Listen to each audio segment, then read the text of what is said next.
So hey welcome back. আজকে কিন্তু আবার আমরা চলে এসেছি ক্লাস 10 এর এবিটিএ নিয়ে। তোমরা দেখো এবিটিএ অর্থাৎ এই বইটা থেকেই কিন্তু আজকে আমরা করাবো পেজ নাম্বার 169। ঠিক আছে, পেজ নাম্বার 169 এর অঙ্ক কিন্তু আজকের আমি তোমাদের করাবো। কোন অঙ্কগুলো করাবো? একের দাগের সব করাবো, দুয়ের দাগ, তিনের দাগ এবং চারের দাগের সব করাবো।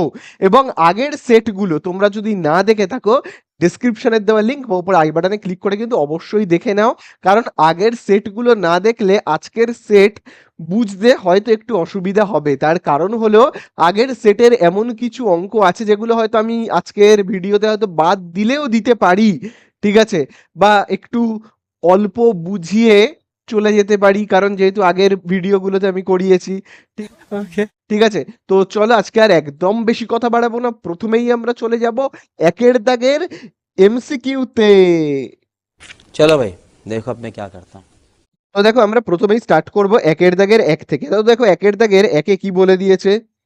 দেখো একের দাগের একে আমাদের বলে দিয়েছে কোনো আসল ও বার্ষিক সবৃদ্ধি মূলের অনুপাত কি বলে দিয়েছে, 25:28। তাহলে আমাদের যে অনুপাতটা বলেছে সেটা কার কার অনুপাত বলে দিয়েছে, আসল দেখো আমি লিখছি অনুপাত বলেছে ও সবৃদ্ধি মূল।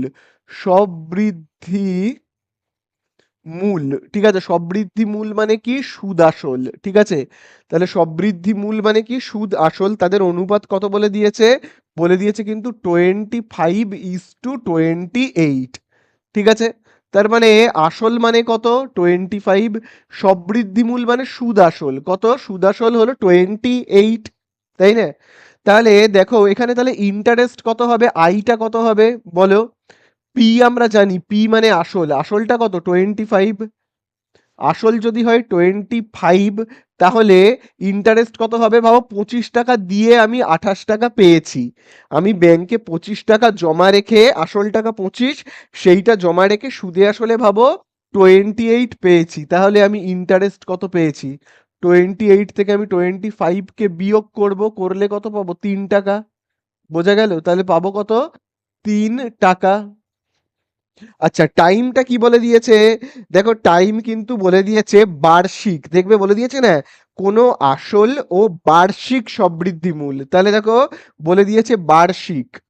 তাহলে দেখো বার্ষিক বলেছে মানে টাইমটা কত হবে, হবে কিন্তু 1 বছর, তাই তো? তারপরে আরটা কিন্তু আমরা জানি না, আর এর মানটা আমাদের বের করতে হবে।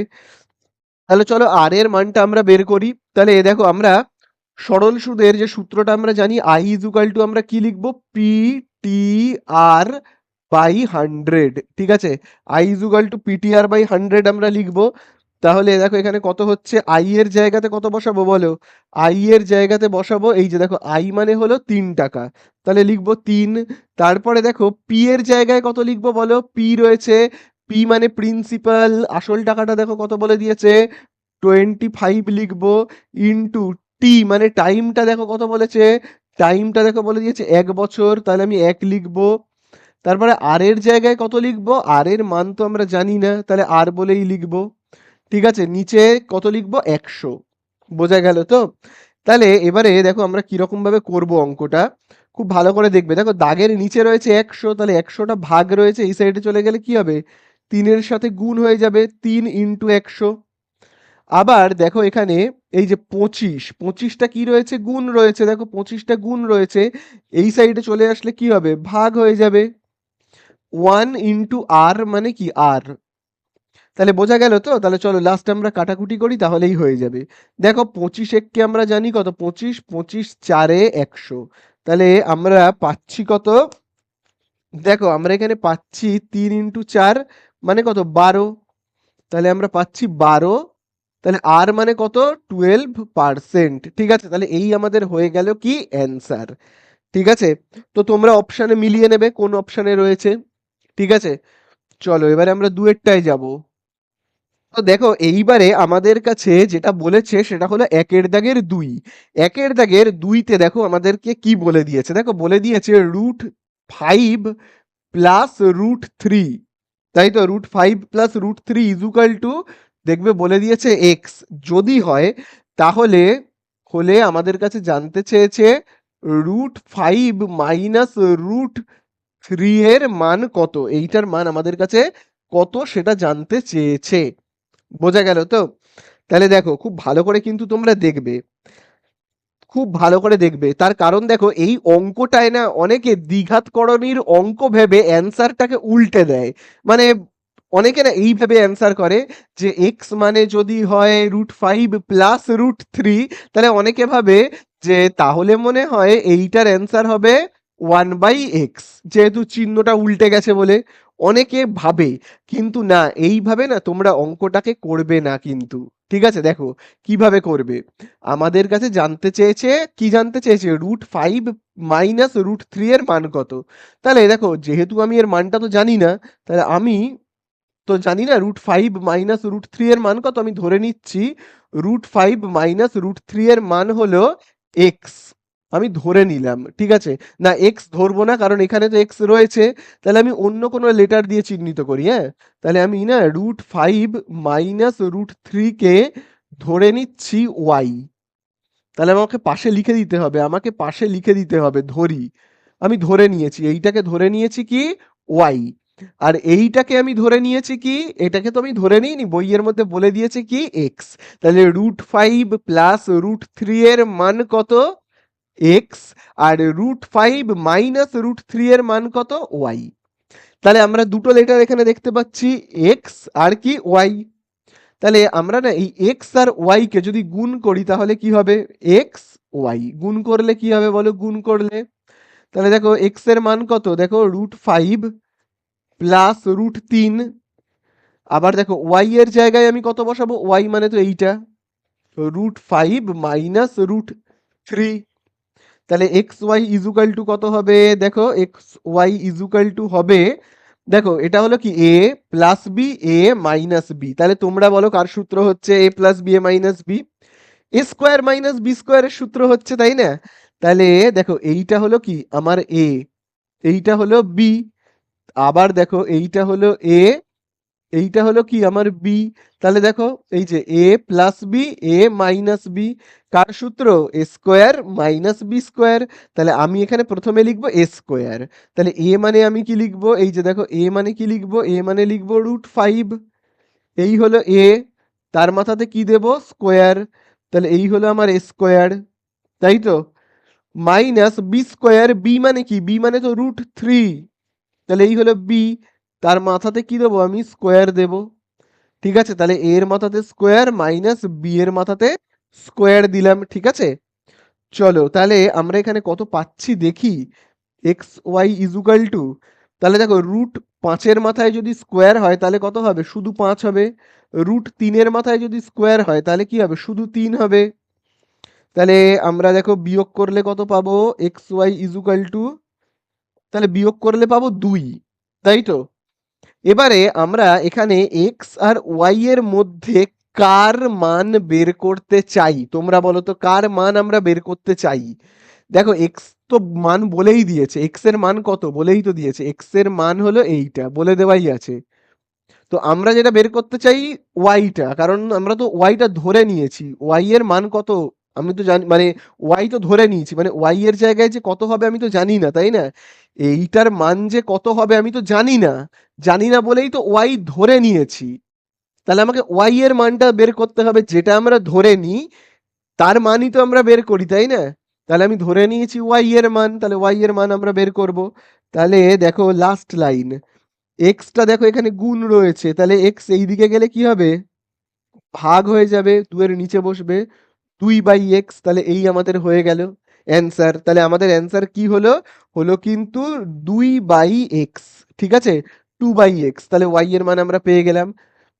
তাহলে আমরা এই যে এই জায়গাটাতে কত বসাবো, বসাবো কিন্তু 2/x, ঠিক আছে। এই যে দেখো 2/x, y এর মান আমরা পেয়ে গেছি। তাহলে এই আমাদের হয়ে গেল, তোমরা অপশনটা দেখে টিক মেরে নেবে। চলো এবারে আমরা 3-এর দাগে যাব। তো দেখো এবারে কিন্তু আমরা করব 3-এর দাগের অঙ্কটা। 3-এর দাগের অঙ্কটা কিন্তু তোমাদের অঙ্ক বইতেই কষে দেখি 3.2 3.2 এর এমসিকিউতে পেয়ে যাবে। দেখো বলে দিয়েছে ও কেন্দ্রীয় বৃত্তের এবি ও সিডি দুটি সমান দৈর্ঘ্যের জ্যা। তাহলে দেখো একটা আমি বৃত্ত আঁকি, বৃত্তটা দেখো বলেই দিয়েছে কি ও কেন্দ্রীয় বৃত্ত, জ্যা দুটোর দেখো নাম কি বলে দিয়েছে এবি আর সিডি। তাহলে দেখো আমি এইখানটায় নাম দিচ্ছি এ, এই পয়েন্টের নাম দিচ্ছি বি, আচ্ছা সিডি এই আরেকটা জ্যা সি আর ডি। আচ্ছা যেটা বলেছে দুটো জ্যায়ের দৈর্ঘ্যই সমান, মানে তোমার এই জ্যাটার দৈর্ঘ্য যা এই জ্যায়েরও দৈর্ঘ্য সেম, একদম একই সমান দৈর্ঘ্যের জ্যা বলেছে। এবারে বলেছে কোণ এ ও বি 60 ডিগ্রি। দেখো এ ও বি, এ ও বি মানে তোমার এই কোণটা হলো কত 60 ডিগ্রি। ভালো কথা। তাহলে আমাদের কাছে জানতে চাইছে সিওডি কত, সিওডি, সিওডি কত মানে তোমার এই কোণটা কত সেইটা জানতে চেয়েছে। তো এইটা কিন্তু তোমরা যখন আমি তোমাদের অধ্যায় 3 করিয়েছিলাম মানে উপপাদ্য, তখনই কিন্তু আমি এগুলো আলোচনা করেছিলাম যে যদি জ্যায়ের দৈর্ঘ্য সমান হয় না, জ্যায়ের দৈর্ঘ্য দেখো জ্যা দুটোর দৈর্ঘ্য সমান তো, তাহলে কেন্দ্রে যে কোণটা উৎপন্ন হয় সেটা কিন্তু দুটোই সমান হয়। মানে এটা তোমার যদি হয় 60 তাহলে এটাও হবে 60। দেখো এই 60 ডিগ্রিটা দেখো কেন্দ্রে উৎপন্ন হয়েছে, দেখো এই তো কেন্দ্র, কেন্দ্রে উৎপন্ন হয়েছে। তাহলে এখানেও কেন্দ্রে যে কোণটা উৎপন্ন হয়েছে সেটা হবে কিন্তু 60 ডিগ্রি। ঠিক আছে, তাহলে আমাদের অ্যান্সারে কত হবে, হবে কিন্তু 60 ডিগ্রি। তবে অবশ্যই কিন্তু জ্যাটা সমান হতে হবে। ঠিক আছে, চলো এবারে আমরা নেক্সট অঙ্কে যাই। তো দেখো এবারে কিন্তু আমরা করব একের দাগের চারেরটা। তো দেখো একের দাগের চারে কি বলছে, দেখো একের দাগের চারে বলেই দিয়েছে একটা পোস্টের ভূমিতলের ছায়ার দৈর্ঘ্য। তাহলে ভাবো আমি একটা পোস্ট আঁকি, ঠিক আছে, ভাবো এই হলো একটা পোস্ট, এই হলো সূর্যের আলো, এই হলো আমাদের সূর্য, সূর্যের আলোটা এই পোস্টের ওপর এসে পড়ছে। পোস্টের আমি একটা নাম দিই, পোস্টের আমি নাম দিচ্ছি এ বি। ঠিক আছে, এই হলো পোস্ট। আচ্ছা যদি এইটা পোস্ট হয়, এই তো এবি, এবিটা হলো একটা পোস্ট, পোস্টের ওপর সূর্যের আলো এসে যদি পড়ে তাহলে ছায়াটা কোথায় পড়বে, মাটিতে পড়বে। ঠিক আছে, ছায়ার আমি নাম দিলাম কি বি সি। এবারে দেখো বলে দিয়েছে ছায়ার দৈর্ঘ্য উচ্চতার √3 গুণ হবে। ছায়ার দৈর্ঘ্য, তাহলে দেখো ছায়া মানে এই যে এইটা, এই যে বি থেকে সি এইটার দৈর্ঘ্য কত হবে, যেটা উচ্চতা তার √3 গুণ। তো উচ্চতাটা কত সেটাই তো আমি জানি না, আমি ধরে নিচ্ছি উচ্চতাটা হলো এক্স। তাহলে ছায়াটা কত হবে বলেছে এক্স এর √3 গুণ। ঠিক আছে, উচ্চতার যা মাপ তার √3 গুণ, বোঝা গেল √3 গুণ, যেটা হলো উচ্চতা, উচ্চতা কত এক্স তার √3 আর এই হলো কি গুণ চিহ্ন, বোঝা গেল। তাহলে এক্স আর √3 গুণ করলে কত হবে, হবে এক্স √3, তাই না? তাহলে বোঝা গেল, আবারও বলছি উচ্চতার যা মাপ ছায়া হবে তার √3 গুণ। তাহলে উচ্চতা যদি হয় এক্স তাহলে ছায়া হবে কত, এক্স √3 হবে। এইবারে আমাদের কাছে কি জানতে চেয়েছে, আমাদের কাছে জাস্ট জানতে চেয়েছে যে সূর্যের উন্নতি কোণটা কত, মানে এই কোণটার মান আমাদের কাছে জানতে চেয়েছে। আমি ধরে নিলাম থিটা। ঠিক আছে, তাহলে চলো আমরা এবারে থিটার মান বের করব। হ্যাঁ, কি করে করব, তাহলে দেখো উচ্চতাটা আমরা কত দেখতে পাচ্ছি এক্স, তাই তো, এটা হলো আমাদের কি উচ্চতা বা লম্ব বলতে পারি, লম্ব, আর এইটা হলো কি আমাদের ভূমি। তাহলে দেখো আমি এখানে লিখছি ওপরে লম্ব, এক্স লিখলাম মানে কি লিখলাম, আমি ওপরে লম্ব লিখলাম। আচ্ছা নিচে আমি দেখো লিখছি এইটাকে, এই যে দেখো এক্স √3। ঠিক আছে, তাহলে আমি ওপরে কি লিখলাম, এই এক্সটা কিসের মাপ, লম্ব, এইটা কিসের মাপ, ভূমি।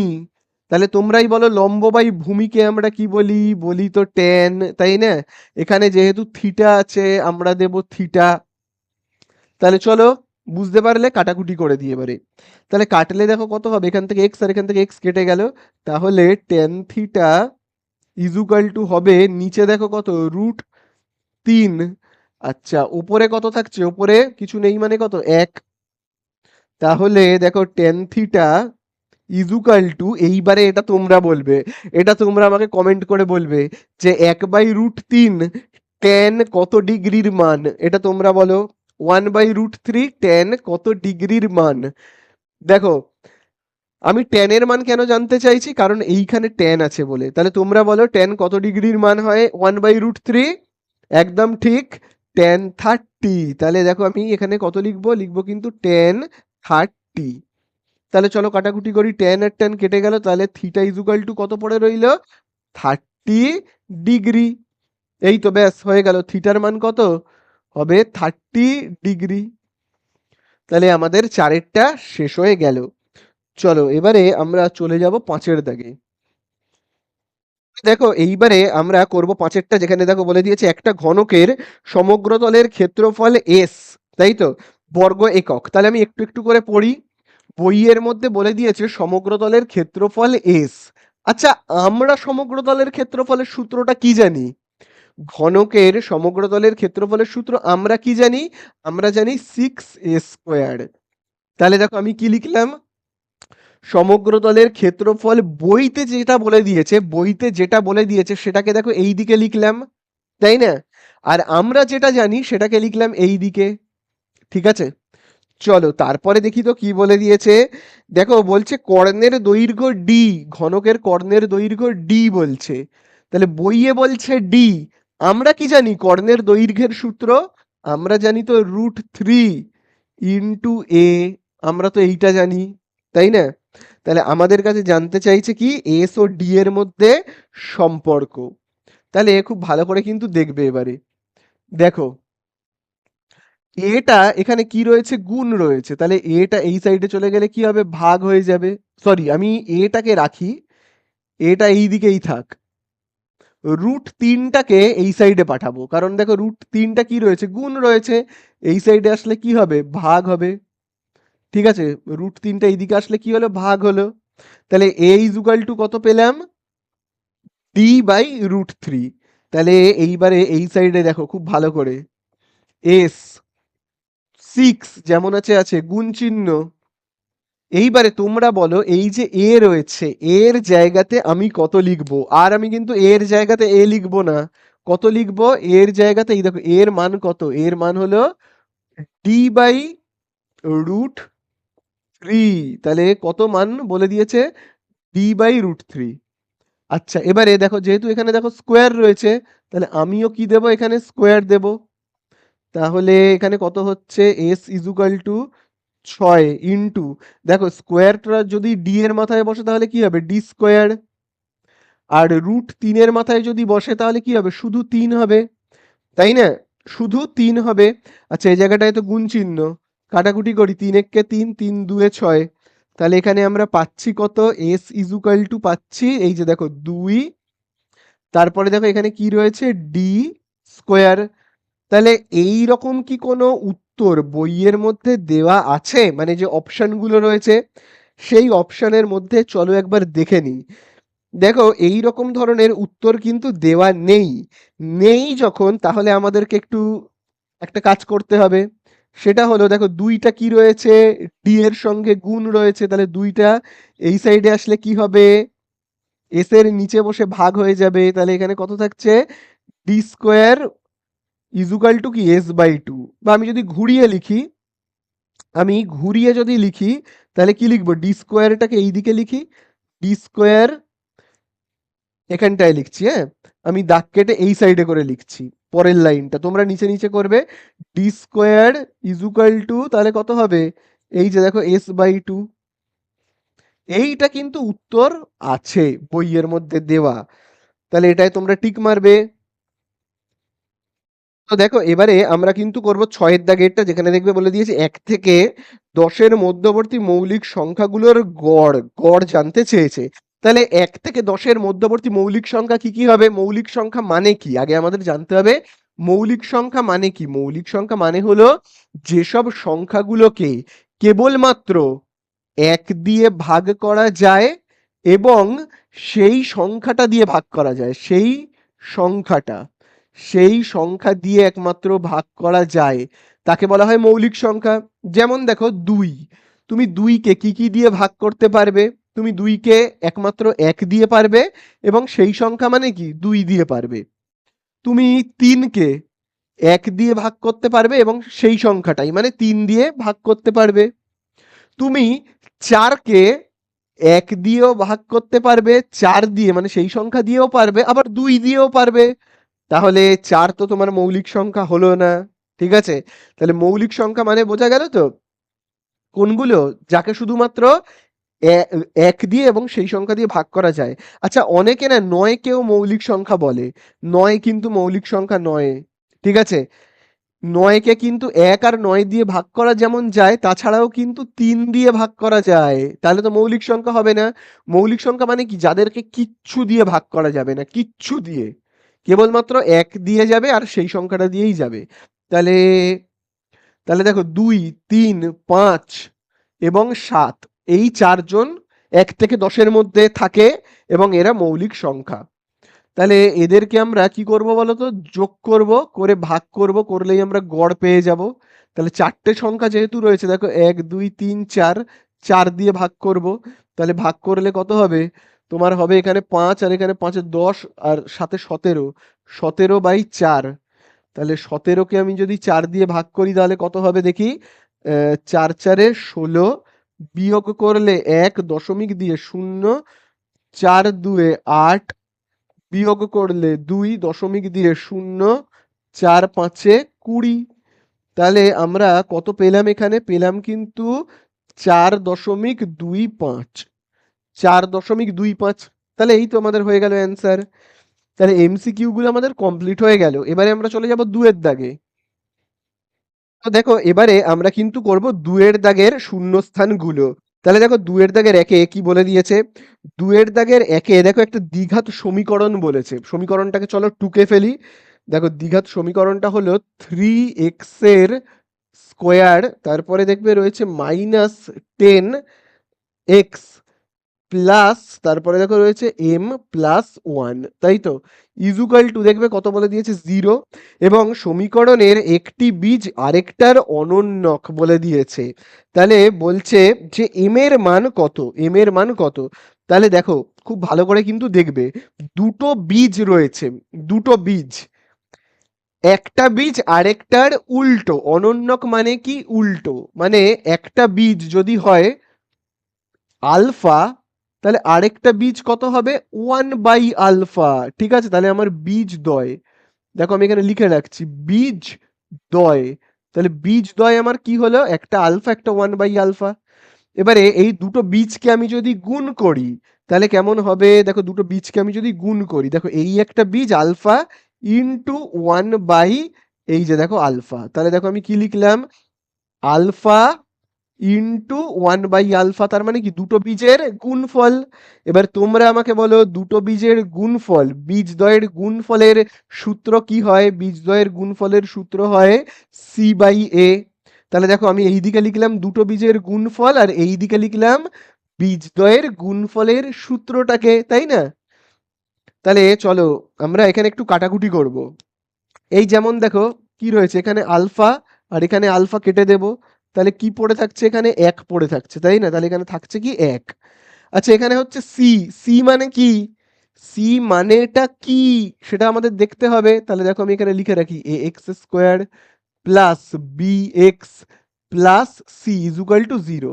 তার মানে এ মানে কি? A এর উপরে যেটা রয়েছে ৩, তার মানে এ মানে হলো ৩, তাই তো? বি মানে কি? বি এর উপরে কি রয়েছে? -১০। এই যে দেখো -১০। তাহলে বি মানে কি? -১০। সি মানে কি? সি এর উপরে দেখো কি রয়েছে? m+1, এইটা হলো সি। ঠিক আছে? তাহলে চলো আমরা সেই মানটাই বসাই। তাহলে দেখো সি এর জায়গায় কত বসাবো? m+1। সি এর জায়গায় আমি বসাবো m+1। এর জায়গায় কত বসাবো? এ মানে হলো ৩, ৩ বসাবো। তাহলে দেখো ৩টা দাগের নিচে রয়েছে মানে ভাগ এই সাইডে চলে গেলে ১ এর সাথে গুণ হয়ে যাবে, ৩ একে ৩। তাহলে এখানে থাকছে কত? m+1, তাই তো? তাহলে দেখো +1 সমান চিহ্নের এই দিকে আসলে হবে -1 আর m যেমন আছে পড়ে থাকবে। তাহলে এখানে আমরা পাচ্ছি কত? ৩ থেকে ১ বিয়োগ করলে ২ আর এখানে পাবো কত? m। তাহলে m ইজুকাল টু আমরা কত পাচ্ছি? ২ পাচ্ছি। ঠিক আছে? m এর মান ২। তাহলে এই হয়ে গেল অঙ্কটা শেষ। দেখো এবারে আমরা চলে যাব কিন্তু দুয়ের দাগে। দুয়ের দাগে দেখো বলে দিয়েছে চক্রবৃদ্ধি সুদের ক্ষেত্রে প্রতি বছর বার্ষিক সুদের হার ড্যাশ থাকে। তো এইখানে সবাই একটা জিনিস ভুল করে দেয়, সবাই ভুল করে লিখে দেয় যে চক্রবৃদ্ধি সুদের হার বৃদ্ধি পাবে, যেহেতু আমি তোমাদেরকে এরকম ভাবে দাগ কেটে আগের ভিডিওগুলো দেখিয়েছিলাম। তো চলো সেইভাবেই আমি আরেকবার তোমাদেরকে দেখাই। ভাবো সরল সুদ বলে দেখো আমি এখানে লিখছি সরল সুদ, আর এইখানে দেখো আমি লিখছি চক্রবৃদ্ধি সুদ। তো দেখো এখানে এমন একটা জিনিস বলেছে, পুরো একদম খুব ভালো করে না পড়লে না পুরো অ্যান্সার ভুল করে দেবে। তো জায়গাটা আমি বলি, ভাবো কেউ ব্যাংকে ভাবো 500 টাকা জমা রেখেছে, ভাবো 500 টাকা জমা রেখেছে। তাহলে ভাবো যদি 10% হারে ইন্টারেস্ট দেওয়া হয়, ইন্টারেস্ট মাত্র 10% দেওয়া হবে, যাকে আমরা বলি আর, তাই না? আর বলি, তাই তো? রেট অফ ইন্টারেস্ট যেটাকে বলা হয়, আর ইজ ইকুয়াল টু 10%। সেটা এইখানেও দেওয়া হবে, এখানেও দেওয়া হবে। তাহলে কোথায় বেশি ইন্টারেস্ট পাওয়া যাবে দেখি চলো। তাহলে দেখো 10%, 10 আর পার্সেন্ট মানে 100। তাহলে দেখি কত পাওয়া যাচ্ছে, নিচে দুটো শূন্য কাটবো। তাহলে ইন্টারেস্ট পাওয়া যাচ্ছে 50 টাকা, তাই তো? 50 টাকা, এটা প্রথম বছর। দ্বিতীয় বছরও ওই একই 500 টাকার উপরেই ইন্টারেস্ট পাবো। সরল সুদের ক্ষেত্রে কি হয়, যেটা ব্যাংকে জমা রাখি আসল টাকা, সেই আসল টাকার উপর ইন্টারেস্ট দেয়। তাহলে আবার যদি 10% হয় তাহলে কত হবে, সেই 50 টাকা। নিচে দুটো শূন্য ওপরে দুটো শূন্য কাটবো। তাহলে প্রত্যেক বছর আমি কত করে ইন্টারেস্ট পাবো, 50 টাকা। চক্রবৃদ্ধি সুদের ক্ষেত্রে 500 টাকা যদি আমি জমা রাখি কোনো ব্যাংকে, 10% যদি ইন্টারেস্ট দেয়, তাহলে আমি প্রথম বছর কত ইন্টারেস্ট পাবো, প্রথম বছর পাবো 50 টাকা। দ্বিতীয় বছর থেকে চেঞ্জ হবে, দ্বিতীয় বছর থেকে তখন কিন্তু আমি 500 টাকার ওপর ইন্টারেস্ট পাবো না। আমি দেখো ব্যাংকে জমা করেছিলাম কত, 500 টাকা, এবং প্রথম বছরের ইন্টারেস্ট পেয়েছি কত, 50 টাকা। তাহলে এখন আমার ব্যাংক ব্যালেন্স কত, 500 টাকা জমা করেছিলাম, 50 টাকা ইন্টারেস্ট পেয়েছি, তাহলে আমার ব্যাংক ব্যালেন্স এখন 550 টাকা। তার উপরে আমি 10% ইন্টারেস্ট পাবো। তাহলে কাটাকুটি করি, তাহলে কত হচ্ছে, 55 টাকা। দ্বিতীয় বছর আমি ইন্টারেস্ট বা সুদ কত পেলাম, 55 টাকা। এইবারে বইয়ে যে প্রশ্নটা করেছে এমন ভাবে করেছে, সবাই উত্তরে বলবে যে স্যার দেখুন, প্রথম বছরের সরল সুদের ক্ষেত্রে ইন্টারেস্ট 50, চক্রবৃদ্ধির ক্ষেত্রে ইন্টারেস্ট 55। তাহলে চক্রবৃদ্ধির ক্ষেত্রে কি হয়, ইন্টারেস্ট বাড়তে থাকছে। ইন্টারেস্ট বাড়ছে একদম ঠিক, কিন্তু ইন্টারেস্ট রেট যেটা, সেটা কিন্তু বাড়ছে না। বোঝা গেল? সুদ বাড়ছে, ছিল 50 হয়ে গেল 55। এটাকে সুদকে আমরা কি বলি, আই। আইটা সত্যি তো বেড়ে গেল, তো ছিল 50 হয়ে গেল 55, আইটা বৃদ্ধি পেয়েছে। কিন্তু সুদের হার, সুদের হার মানে কোনটা, যেটাকে আমরা আর বলি, রেট অফ ইন্টারেস্ট, সেটা কি বেড়েছে? সেটা তো এখানেও ছিল 10। আর আর মানে কি, সুদের হার, সেটা তো এখানেও ছিল 10%, এখানেও তো 10ই রয়েছে, তাই না? এখানেও তো তোমার 10 রয়েছে, এটা তো বাড়ছে না। বাড়ছে এইটা, ইন্টারেস্ট বাড়ছে। ইন্টারেস্টের রেট, ইন্টারেস্টের রেট কিন্তু বাড়ছে না, সুদের হার কিন্তু একই আছে। সুদের হার এটা তো একই আছে, এটা তো এখানেও 10 ছিল, এখানেও 10ই রয়েছে, তাই না? এবং যত বছর যাবে 10ই থাকবে। বোঝা গেল? ইন্টারেস্টটা বেড়ে যাবে, সুদের হারটা কিন্তু বাড়ছে না। তাহলে বলেছে সুদের হারটা কেমন হবে, তাহলে অ্যান্সারে হবে সুদের হারটা সমান বা একই হবে। সুদের হারটা সমান থাকবে, 10 10 10 10ই চলতে থাকবে। ঠিক আছে? তো সুদের হার কি হবে, সমান হবে বা একই থাকবে, যেটা হোক লিখতে পারো। তাহলে বোঝা গেল ব্যাপারটা। চলো আমরা এবার তিনেরটায় যাব। দেখো তিনের দাগে আমাদের কি বলছে, দেখো তিনের দাগে দেখো বলে দিয়েছে একটা বৃত্তের কেন্দ্রের থেকে বৃত্তের ব্যাসের লম্ব দূরত্ব ড্যাশ একক। তাহলে বলে দিয়েছে একটা বৃত্তের কেন্দ্র থেকে, তাহলে আমি একটা বৃত্তকে আঁকি, এই হলো বৃত্ত। তার কেন্দ্র তো বুঝতে পেরেছো তো, এই জায়গাটা হলো কেন্দ্র। তো আমি ব্যাসের না একটা নাম দিই এ আর বি বলে। তাহলে এই হলো বৃত্তের কেন্দ্র, কেন্দ্রের একটা নাম দিই ও বলে। এবারে দেখো কি বলছে, একটা বৃত্তের কেন্দ্র থেকে বৃত্তের ব্যাসের লম্ব দূরত্ব, বৃত্তের ব্যাসের লম্ব দূরত্ব, ঠিক আছে। তার মানে দেখো যদি বলতো বৃত্তের কেন্দ্র থেকে জ্যায়ের লম্ব দূরত্ব, যদি বলতো ভাবো জ্যায়ের লম্ব দূরত্ব, তাহলে এই কেন্দ্র থেকে এই জ্যায়ের লম্ব দূরত্বটা কত আমাকে বের করতে হতো, মানে এখান থেকে এতটার মাপ কত। যদি বলতো বৃত্তের কেন্দ্র থেকে জ্যায়ের লম্ব দূরত্ব, তাহলে আমি এই দেখো কেন্দ্র থেকে এই যে জ্যাটা রয়েছে, এই যে জ্যাটা রয়েছে, তাহলে এখান থেকে এতটার মাপ বের করতাম। কিন্তু এখানে বলছে কেন্দ্র থেকে ব্যাসের লম্ব দূরত্ব। আচ্ছা কেন্দ্রটাই তো ব্যাসের ওপরে, তাই না? কেন্দ্রটা এটাই তো ব্যাসের ওপরে, তাহলে আমি এখান থেকে আবার ব্যাসে যাবোটা কি করে?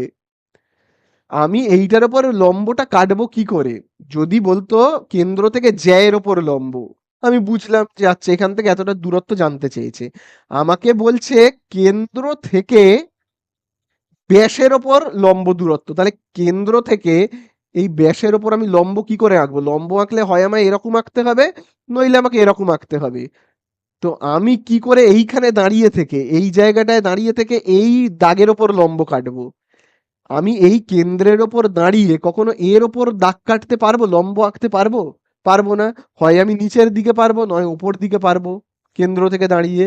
কিন্তু আমি তো কেন্দ্র থেকে দাঁড়িয়ে এই দাগের ওপর কখনো লম্ব কাটতে পারবো না, তাই না? তাই কি না?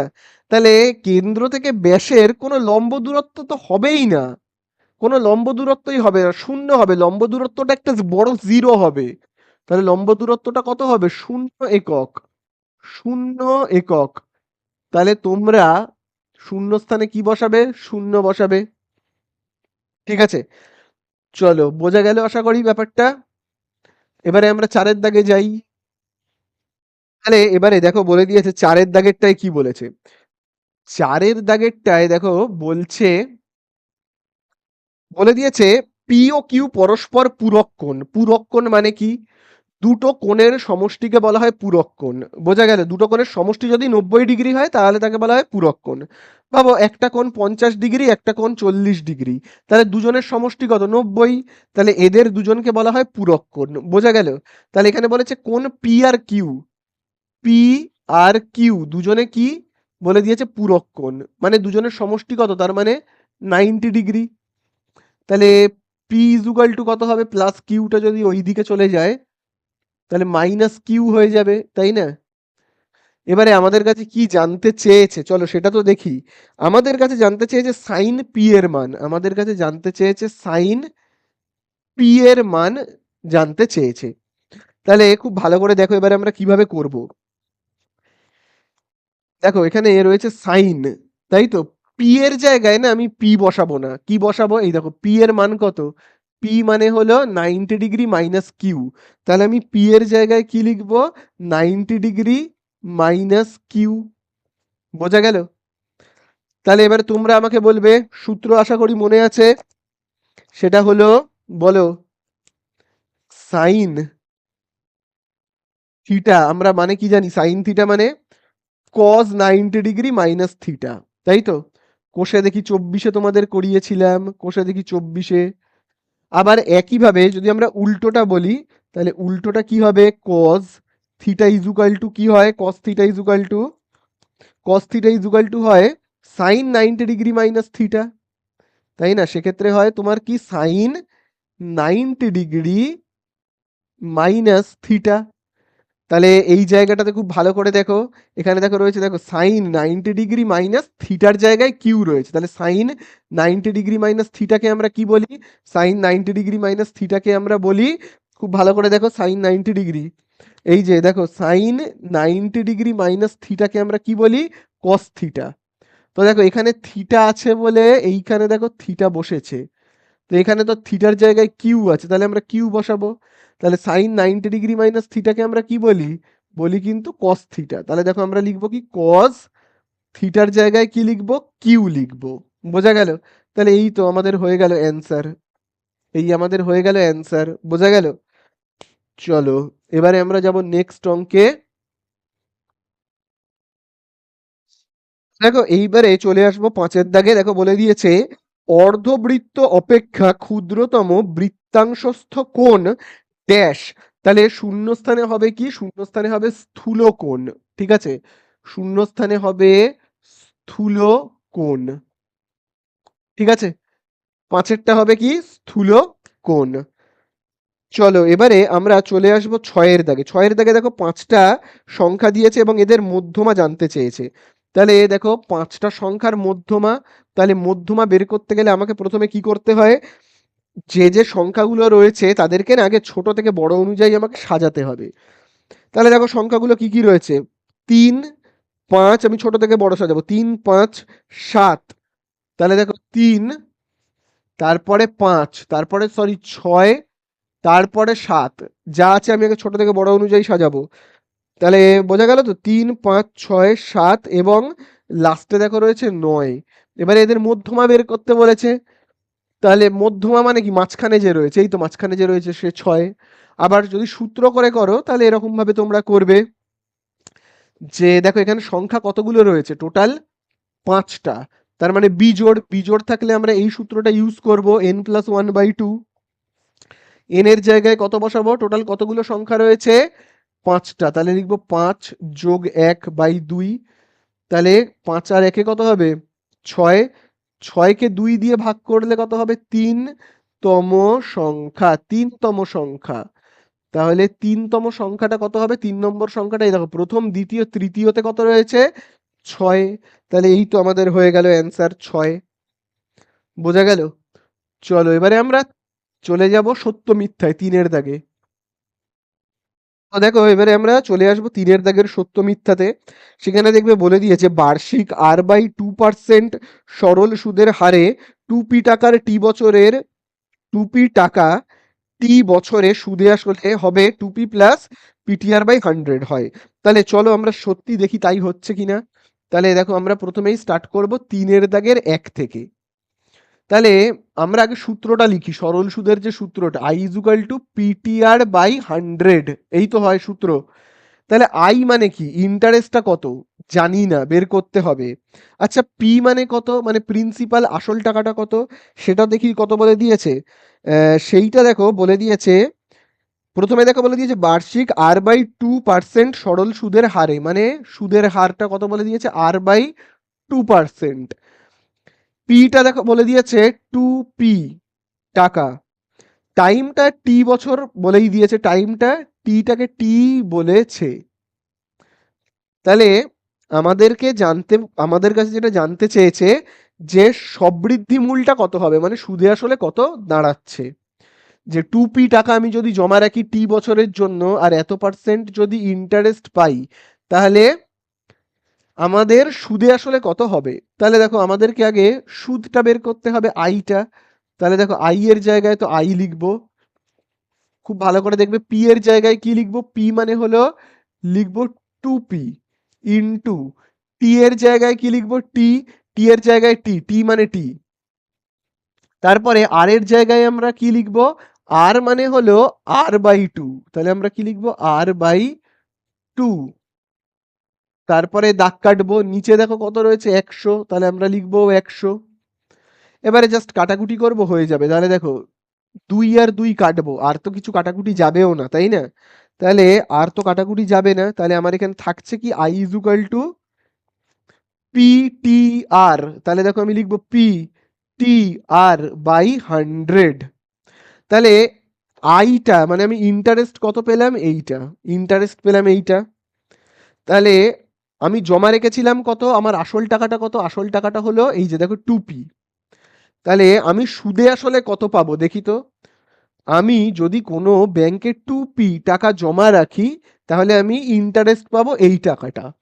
তাহলে এখন আমার টোটাল আসল আর সুদ মিলে কত টাকা দাঁড়াচ্ছে দেখি। তাহলে দেখো আমার আসল টাকাটা কত? আমার আসল টাকাটা হলো 2p। আমার আসল টাকাটা হলো 2p। আর আমি ইন্টারেস্ট পেয়েছি কত? এই যে এই টাকাটা ইন্টারেস্ট পেয়েছি, প্লাস ইন্টারেস্ট পেয়েছি PTR/100। তাহলে দেখো এইটা হলো আমার আসল আর এইটা হলো আমার সুদ। তাহলে সুদ আর আসল মিলে আমার হচ্ছে এই টাকাটা। আর বইয়েও দেখো না প্রশ্নের মধ্যে সেটাই বলেছে যে আমি সুদে আসলে কত টাকা পাবো, এই টাকাটাই পাবো, দেখো বলেই দিয়েছে। তাহলে এই যে বিবৃতিটা এটা কি 100% সত্য কথা, তাই তো? বোঝা গেল? তাহলে এই আমাদের হয়ে গেল। চলো এবারে আমরা 3-এর দাগের 2-তে যাব। আচ্ছা এরপরে আমরা চলে আসবো 2-এ। দেখো 2-এর দাগে কি বলে দিয়েছে, √3 মাইনাস √2। তাহলে দেখো 2-এর দাগে বলে দিয়েছে √3 মাইনাস √2 এর অনুবন্ধীকরণী, এর অনুবন্ধীকরণীটা কত হবে বলেও দিয়েছে। দেখো এর অনুবন্ধীকরণী কত হবে আগে আমি বলি, তারপর তোমরা বইয়ে মেলাবে। অনুবন্ধীকরণী যখনই জানতে চাইবে না, তখন আমরা কি করব বলো তো, যার মাথায় রুট আছে তার আগের চিহ্নটা উল্টাবে, ব্যাস হয়ে গেল, আর কিচ্ছু চেঞ্জ করবে না। কি বললাম, যার মাথাতে রুট আছে, এই যেমন এখানে রুট আছে কার মাথাতে, √3, তার আগে কোনো চিহ্ন নেই মানে কি প্লাস, তাহলে অনুবন্ধীকরণীটা হবে √3 এর যার মাথায় রুট তার আগের চিহ্নকে চেঞ্জ করবে, আর যার মাথায় রুট নেই তার আগের চিহ্নকে চেঞ্জ করার কোনো দরকার নেই। তাহলে এখানে প্লাস রয়েছে, আমরা করে দেবো মাইনাস। আর -2টা যেমন আছে থাকবে, কারণ 2-এর মাথায় কি রুট আছে, নেই তো, তাহলে ওর চিহ্ন চেঞ্জ হবে না, মাইনাস আছে মাইনাসই থাকবে। আচ্ছা যদি 2-এর মাথাতেও রুট থাকতো তাহলে কি হতো, তাহলে মাইনাসটা এখানেও প্লাস হয়ে যেত, কিন্তু যেহেতু এখানে রুট নেই তাহলে মাইনাসটা মাইনাসই থাকবে। তাহলে অনুবন্ধীকরণই হবে এইটা, ঠিক আছে, √3 -√3 -2, এইটা হবে অনুবন্ধীকরণী। আর বইয়ের মধ্যে অন্য কথা বলছে, বইয়ের মধ্যে বলছে কি √3 + 2 হবে নাকি, বইয়ের মধ্যে বলছে √3 + 2 হবে। এটা তো ভুল, মিথ্যা, এটা 100% মিথ্যা। বোঝা গেল? চলো এবারে আমরা নেক্সট অঙ্কে যাব। তো দেখো এবারে আমরা কিন্তু করব 3-এর দাগেরটা। তো দেখো 3-এর দাগে কি বলে দিয়েছে, 3-এর দাগে দেখবে বলে দিয়েছে 7 সেমি ও 3 সেমি ব্যাসার্ধ বিশিষ্ট দুটি বৃত্ত বহিঃস্পর্শ করলে তাদের কেন্দ্রদ্বয়ের মধ্যে দূরত্ব হবে 4 সেমি। তাহলে দেখো দুটো বৃত্তকে আমি আগে আঁকি, দেখো এই একটা বৃত্ত এবং এই একটা বৃত্ত। তাহলে দুটো বৃত্ত তাদের কেন্দ্র আছে, এটা হলো কেন্দ্র, এটাও হলো কেন্দ্র। আচ্ছা এবারে দেখো বলেছে এই যে বৃত্তের ব্যাসার্ধটা কত, মানে কেন্দ্র থেকে পরিধি পর্যন্ত লাইনকে তো আমরা ব্যাসার্ধ বলি, কেন্দ্র থেকে এই পরিধি পর্যন্ত লাইনের দৈর্ঘ্য হলো 7, মানে ব্যাসার্ধ 7। আবার দেখো কেন্দ্র থেকে পরিধি পর্যন্ত লাইনকে ব্যাসার্ধ বলি, তাহলে এই ছোট বৃত্তটার ব্যাসার্ধ কত, এই ছোট বৃত্তটার ব্যাসার্ধ দেখো বলেই দিয়েছে কত, 3 সেমি। এবারে আমাদের কাছে জানতে চেয়েছে কেন্দ্র দ্বয়ের মধ্যে দূরত্ব কত। তাহলে আমি একবার দেখে নিই, 7 আর 3, হ্যাঁ, তাহলে এই কেন্দ্র থেকে এই কেন্দ্র থেকে এই কেন্দ্রের দূরত্ব কত, এ তো সোজা দেখেই বোঝা যাচ্ছে, এখান থেকে এতটা 7 আর এখান থেকে এতটা 3, তার মানে টোটাল এখান থেকে এতটা কত 10, তাই না? 7 আর 3কে যোগ করলেই তো হয়ে গেল 10 সেমি। আর বইয়ের মধ্যে বলছে নাকি 4 সেমি, বইয়ের মধ্যে বলছে 4 সেমি, তাহলে এটা তো মিথ্যা, অবশ্যই মিথ্যা হবে, তাই না? চলো এটাও হয়ে গেল। এবারে আমরা চলে যাব 4-এর দাগে। দেখো এবারে দেখো বলে দিয়েছে 4-এর দাগের সূর্যের উন্নতিকোণ 45 ডিগ্রি হলে কোন পোস্টের দৈর্ঘ্য ও ছায়ার দৈর্ঘ্য সমান হয়। আচ্ছা বলছে সূর্যের উন্নতিকোণ 45 ডিগ্রি হলে পোস্টের দৈর্ঘ্য আর ছায়ার দৈর্ঘ্য সমান হয়। তো এটা কি সত্যি কথা নাকি মিথ্যা কথা, সেটা আমাদের কাছে জানতে চেয়েছে, তাই তো? তাহলে ভাবো, এই তো সূর্য, এই হলো সূর্য, এই হলো পোস্ট, সূর্যের আলো পোস্টের ওপর পড়ছে, তাই জন্য নিচে পড়ছে ছায়া, তাই তো? তাহলে এই হলো পোস্টের নাম এবি, ছায়ার নাম বিসি। তো দেখো উন্নতি কোণ বলেই দিয়েছে কত, 45। তো 45 হলে বলছে যে পোস্টের দৈর্ঘ্য আর ছায়ার দৈর্ঘ্য পুরো একই হবে, সেম হবে। দেখি এটা সত্য কি মিথ্যা। পোস্টের দৈর্ঘ্যকে আমি ধরে নিচ্ছি এক্স, ছায়ার দৈর্ঘ্যকে আমি ধরে নিচ্ছি ওয়াই, ঠিক আছে? তাহলে দেখো আমি এখানে ওপরে লিখছি এক্স, নিচে লিখছি ওয়াই। ওপরে কি লিখলাম, এটা কি লম্ব, তাহলে ওপরে আমি লিখলাম লম্ব। নিচে আমি কি লিখছি ভূমি, তাহলে বলো লম্ব বাই ভূমিকে আমরা কি বলি, টেন বলি। আর কত ডিগ্রি লিখবো, 45। তাহলে tan 45 এর মান কত হয় বলো, tan 45 এর মান হয় 1, তাই না? তাহলে এবারে তোমরা বলবে এখানে আমি কি লিখবো, এক্স বাই ওয়াই। তাহলে দেখো দাগের নিচে রয়েছে ওয়াই, তার মানে ভাগ এই সাইডে চলে গেলে একের সাথে গুণ হয়ে যাবে, এক আর ওয়াই গুণ করলে ওয়াই, আর এখানে এক্স থাকছে। তাহলে দেখো এই হলো কিসের দৈর্ঘ্য, পোস্টের দৈর্ঘ্য, আর এই হলো ছায়ার দৈর্ঘ্য, আর দুজনের মাঝখানে কি চিহ্ন, সমান। তাহলে সত্যিই তো দেখো পোস্টের দৈর্ঘ্য আর ছায়ার দৈর্ঘ্য সমান হচ্ছে, সমান চিহ্ন দুজনের মাঝখানে। তাহলে এইটার বিবৃতিটা কি হবে, সত্য হবে, তাই না? তাহলে আমাদের হয়ে গেল। চলো নেক্সট অঙ্কে যাব। চারেরটা হলো দুটো ঘনক পাশাপাশি রাখলে, কি বলে দিয়েছে, রাখলে উৎপন্ন আয়তঘনকটির দৈর্ঘ্য, আয়তঘনকটার দৈর্ঘ্য কত হবে। তো আয়তঘনকের দৈর্ঘ্য কত হবে জানতে চেয়েছে, বলেও দিয়েছে আয়তঘনকের দৈর্ঘ্যটা, তো দেখি সেটাই হচ্ছে কিনা। তো দেখো দুটো ঘনক রয়েছে, ভাবো এইরকম একটা ঘনক, এইরকম একটা ঘনক,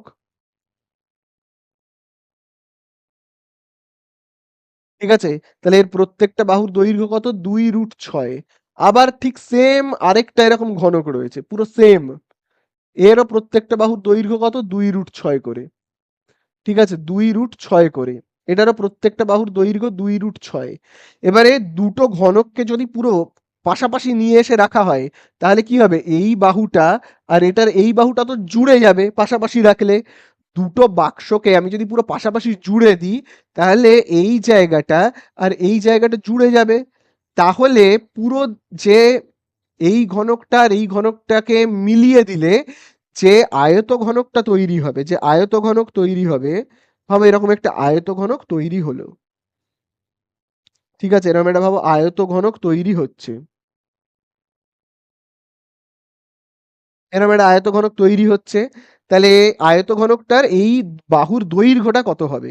তাহলে দেখো এই 2.6টা ভাবো এইখান থেকে এতটা রয়েছে, আবার এই যে 2.6 নয়, সরি 2√6, 2√6টা ভাবো এখান থেকে এতটা, 2√6।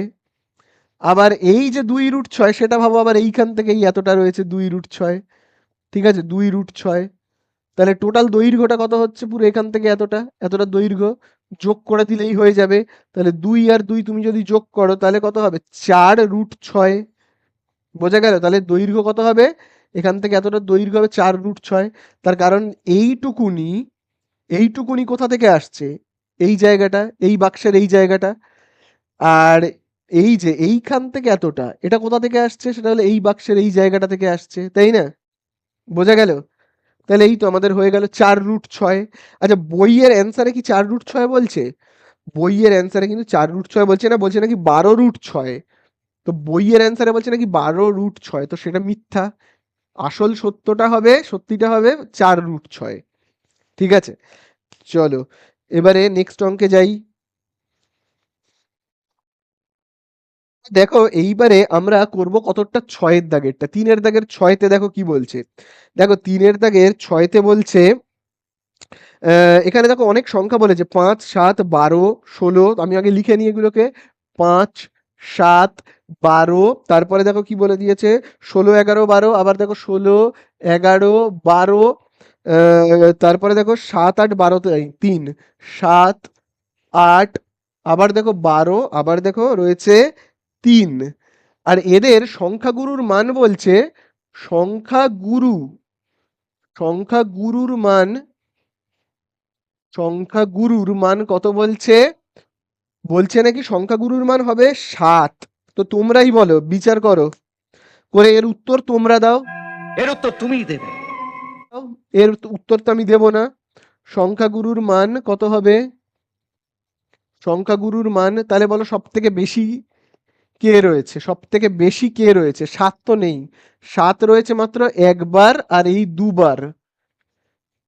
এবং দেখো এখানে 12 কিন্তু দেখো 3বার রয়েছে, 12 দেখো, এই 12, এই দুবার, এই 3বার 12 রয়েছে, তাহলে সংখ্যাগুরুর মান কি হবে, 12 হবে, 7 কোনো রকমেই হবে না। তাহলে বিবৃতিটা কি হবে, মিথ্যা, তাই না? চলো এবারে চারের দাগের অঙ্কে যাই। তো দেখো এবারে কিন্তু আমরা করব চারের দাগের অঙ্কগুলো, এবং চারের দাগের এক থেকে আমরা স্টার্ট করব। তাহলে দেখো চারের দাগের একে কি বলে দিয়েছে, দেখো বলে দিয়েছে বার্ষিক নির্দিষ্ট শতকরা চক্রবৃদ্ধি হার সুদে কিছু টাকা 1 বছরে দ্বিগুণ হলে কত বছরে 4 গুণ হবে? মানে আমি যদি ব্যাংকে ভাবো 1000 টাকা রাখি, সেটা 2000 টাকা হতে কত লাগবে? মাত্র 1 বছর। ঠিক আছে? ঠিক আছে? তাহলে দ্বিগুণ হতে কত বছর লাগছে? মাত্র 1 বছর। আমি যদি ভাবো 10,000 টাকা ব্যাংকে রাখি, তাহলে সেটা দ্বিগুণ হতে কত লাগছে? 10,000 টাকা রাখলে দ্বিগুণ হতে 1 বছরে 20,000 হবে। 1 বছরে 20,000 হতে মাত্র 1 বছর লাগছে। ঠিক আছে? 20,000 হতে 1 বছর লাগছে। এবারে বলছে কত বছরে সেটা 4 গুণ হবে। মানে 10,000 টাকা রাখলে কত বছরে সেটা 40,000 টাকা হবে, এরকম ব্যাপার। এবারে এই যে 1000 টাকা রাখছি কি 10,000 টাকা রাখছি, এগুলো তো সব আন্দাজে বলছি না। কত টাকা যে আদৌ রাখছি সেটা তো বইয়েও বলে দেওয়া নেই। তো আমাদের ধরে নিতে হবে যে আমি ব্যাংকে রাখছি এক্স টাকা। তাহলে আমরা লিখব মনে করি আসল টাকা এক্স। তাহলে দেখো আমি লিখছি মনে করি আসল টাকা বা আসল টাকার পরিমাণ, আমি লিখছি আসল টাকার পরিমাণ এক্স। আসল টাকার পরিমাণ এক্স। ঠিক আছে? তাহলে আসল টাকা যদি এক্স হয়, আসলকে আমরা কি বলি? পি বলি, তাই তো? পি, প্রিন্সিপাল, সেটা যদি হয় এক্স, তাহলে বলো সুদ আসলটাকে আমরা কি বলবো? সুদ আসল, মানে সুদে আসলে তাহলে আমি কত পাবো? আমি তো ডবল পাচ্ছি, বলেছে তো দ্বিগুণ পাচ্ছি, তাই না? তাহলে আমি যদি এক্স টাকা জমা রাখি তাহলে পাবো কি 2x টাকা, তাই না? তাও সেটা কত বছরে? টাইমটা কত? সময়টা হলো তোমার, সময়টা টি, সেটা হলো বলে দিয়েছে 1 বছর, তাই তো? এবং সুদের যেটা হার, সেটা দেখো কত বলে দিয়েছে? সেটা দেখো বলে দিয়েছে, তার পরিমাণটা কিন্তু বলেনি। সুদের হারটা কিন্তু এখানে সেরমভাবে কিছু বলেনি। আচ্ছা, আমি না চক্রবৃদ্ধি যেহেতু বলেছে, তাহলে আমি এন দিয়ে চিহ্নিত করব সময়কে। আচ্ছা চলো, এবারে আমরা তাহলে একটু লিখে করি অঙ্কটাকে।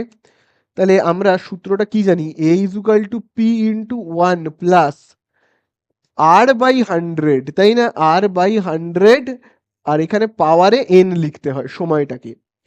তাহলে এর জায়গায় আমি কত লিখবো? সুদে আসলে পাচ্ছি, তার মানে কত? 2x, ডবল পাচ্ছি তো। পি, যদি আমি আসল টাকা জমা রাখি এক্স, তাহলে আমি সুদে আসলে পাবো কত? 2x। তাহলে 1 প্লাস, এখানে যেমন আছে আছে থাক। এন এর জায়গাতে কত লিখবো? 1 লিখবো। এই যে এন এর জায়গাতে আমি লিখবো কত? 1। তাহলে দেখো এখানে কি কি হচ্ছে, দেখো আমরা না, দেখো এই এক্স আর এই এক্স কে কেটে দেব। তাহলে থাকছে কত? এখানে থাকছে দেখো 2, তাই তো? এখানে দেখো থাকছে 2। তারপরে দেখো এখানে থাকছে 1 প্লাস আর বাই 100। আচ্ছা, এই একটা আর লেখার দরকার নেই, পাওয়ারে 1 মানে কি আর লেখার দরকার আছে? দরকার নেই। আচ্ছা, এবারে এই একটাকে সমান চিহ্নের এই দিকে নিয়ে আসছি। তাহলে আনলে কত হবে? +1। এই দিকে আসলে হবে -1। আর এখানে থাকছে কত? আর বাই 100। বোঝা গেল? তাহলে চলো, এখানে কি দাঁড়াচ্ছে শেষ পর্যন্ত? 2 থেকে 1 বিয়োগ করলে 1। আর এখানে কত? আর নিচে কত? 100। তাহলে দাগের নিচে 100 মানে কি? 100 ভাগ, এই সাইডে আসলে গুণ হয়ে যাবে, এই একের সাথে গুণ হয়ে যাবে। তাহলে কত হবে? 100 কে 100 ইজুকাল টু কত হচ্ছে? আর। ঠিক আছে? তাহলে আর মানে আমরা কত পেলাম? 100%। ঠিক আছে? 100%, আর মানে সুদের হার। তাহলে সুদের হারটা 100%।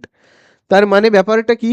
আমাকে যদি 1 বছরের মধ্যে টাকা ডবল করতে হয়, মানে টাকাকে যদি আমায় দ্বিগুণ করতে হয়, এক্স টাকা রেখে যদি 2x মানে ডবল করতে হয় 1 বছরের মধ্যে, তাহলে আর মানে সুদের হারটা আমাকে কত হতে হবে? রেট অফ ইন্টারেস্ট কত হতে হবে? 100% হতে হবে।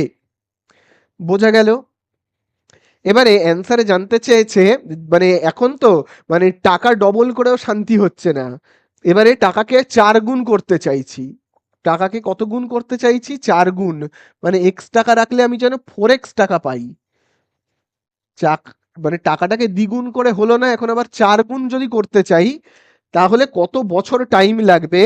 রেট অফ ইন্টারেস্ট এইটাই থাকবে। রেট অফ ইন্টারেস্ট কত? 100%। রেট অফ ইন্টারেস্ট 100% থাকবে। তাহলে কত বছর সময় লাগবে জানতে চেয়েছে, সময়টা কত বছর লাগবে। তাহলে আবার আমি সেই সূত্র লিখব। তাহলে দেখো আমরা জানি যে চক্রবৃদ্ধির যে সূত্রটা হয় এইটা। তাহলে এবারে দেখো আমরা এর জায়গায় কি লিখবো, পি এর জায়গায় কি লিখবো, আসল টাকাটা যদি এক্স হয় তাহলে সুদে আসলে আমি 4x চাই, 4 গুণ, 4 গুণ চাই আমার। তারপরে 1 প্লাস আর এর জায়গায় কত লিখবো, আর মানে কি সুদের হার, দেখো সুদের হার আমরা কত পেয়েছি 100%, তাহলে আমি আর এর জায়গায় কত লিখবো 100, নিচের 100 যেমন আছে আছে, এন জানতে চেয়েছে, এটা জানতে চেয়েছে। তাহলে দুদিক থেকে কি কি কাটবে, এই দেখো এক্স আর এক্স কাটবে, পড়ে থাকবে কি 4, ঠিক আছে। আর দেখো এখানে তাহলে থাকছে কত 1 প্লাস, দেখো 100 আর 100 কেটে গেল মানে কি 1 থাকছে, তাই না, 100 100 কেটে গেল মানে এখানে কত থাকবে 1, এখানে এন, তাহলে এখানে দেখো হচ্ছে কত 4, 1 আর 1 কত 2, পাওয়ারে কত রয়েছে এন রয়েছে। তাহলে এবারে বলো 4 মানে আমি কি লিখতে পারি, 4 মানে আমি লিখতে পারি তো 2 এর মাথাতে, 2 এর মাথাতে স্কোয়ার, 4 মানে আমি লিখতে পারি 2 এর মাথাতে স্কোয়ার। আর এখানে দেখো কত রয়েছে 2 এর পাওয়ারে রয়েছে এন, কত রয়েছে 2 এর পাওয়ারে এন। তাহলে দেখো কি কি কেটে যাবে, এপার থেকে 2 আর এপার থেকে যদি 2 বাদ চলে যায় তাহলে থাকবে এই যে পাওয়ারের 2টা, দেখতে পেয়েছো তো পাওয়ারের এই যে এই 2 আর এই এন, তাহলে আমাদের হচ্ছে কত 2, পাওয়ারের 2 আর পাওয়ারের এনটা পড়ে রইল, ঠিক আছে, পাওয়ারের এন আর পাওয়ারের 2 পড়ে রইল। তাহলে এন ইজুকাল টু আমরা কত পেলাম 2, তার মানে এই এন এর জায়গায় আমরা লিখবো 2। তার মানে ব্যাপারটা কি দাঁড়ালো শেষ পর্যন্ত, যে কোনো টাকাকে যদি আমি 4 গুণ করতে চাই এবং আমার রেট অফ ইন্টারেস্ট যদি 100% হয়, রেট অফ ইন্টারেস্ট মানে সুদের হার যদি 100% হয়, তাহলে টাকাটাকে 4 গুণ করতে আমার 2 বছর সময় লাগবে, 2 বছর সময় লাগবে, ঠিক আছে, 2 বছর সময় লাগবে। তাহলে এই আমাদের হয়ে গেলে অ্যান্সারে হবে কি 2 বছর। চলো নেক্সট অঙ্কে যাই।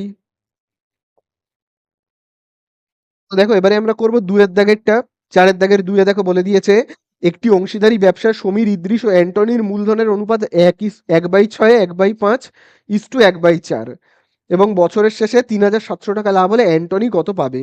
তাহলে সমীর, ইদ্রিস ও অ্যান্টনির মূলধনের অনুপাত, তাহলে দেখো সমীর, তাহলে দেখো আমরা কি লিখবো সমীর, তারপরের জনের দেখো নাম কি রয়েছে সমীর, তারপর ইদ্রিস, তাই তো, ইদ্রিস ও অ্যান্টনির, অ্যান্টনির মূলধনের অনুপাত, মূলধনের অনুপাত, তাহলে দেখো মূলধনের অনুপাত কত বলে দিয়েছে, দেখো অনুপাতটা বলে দিয়েছে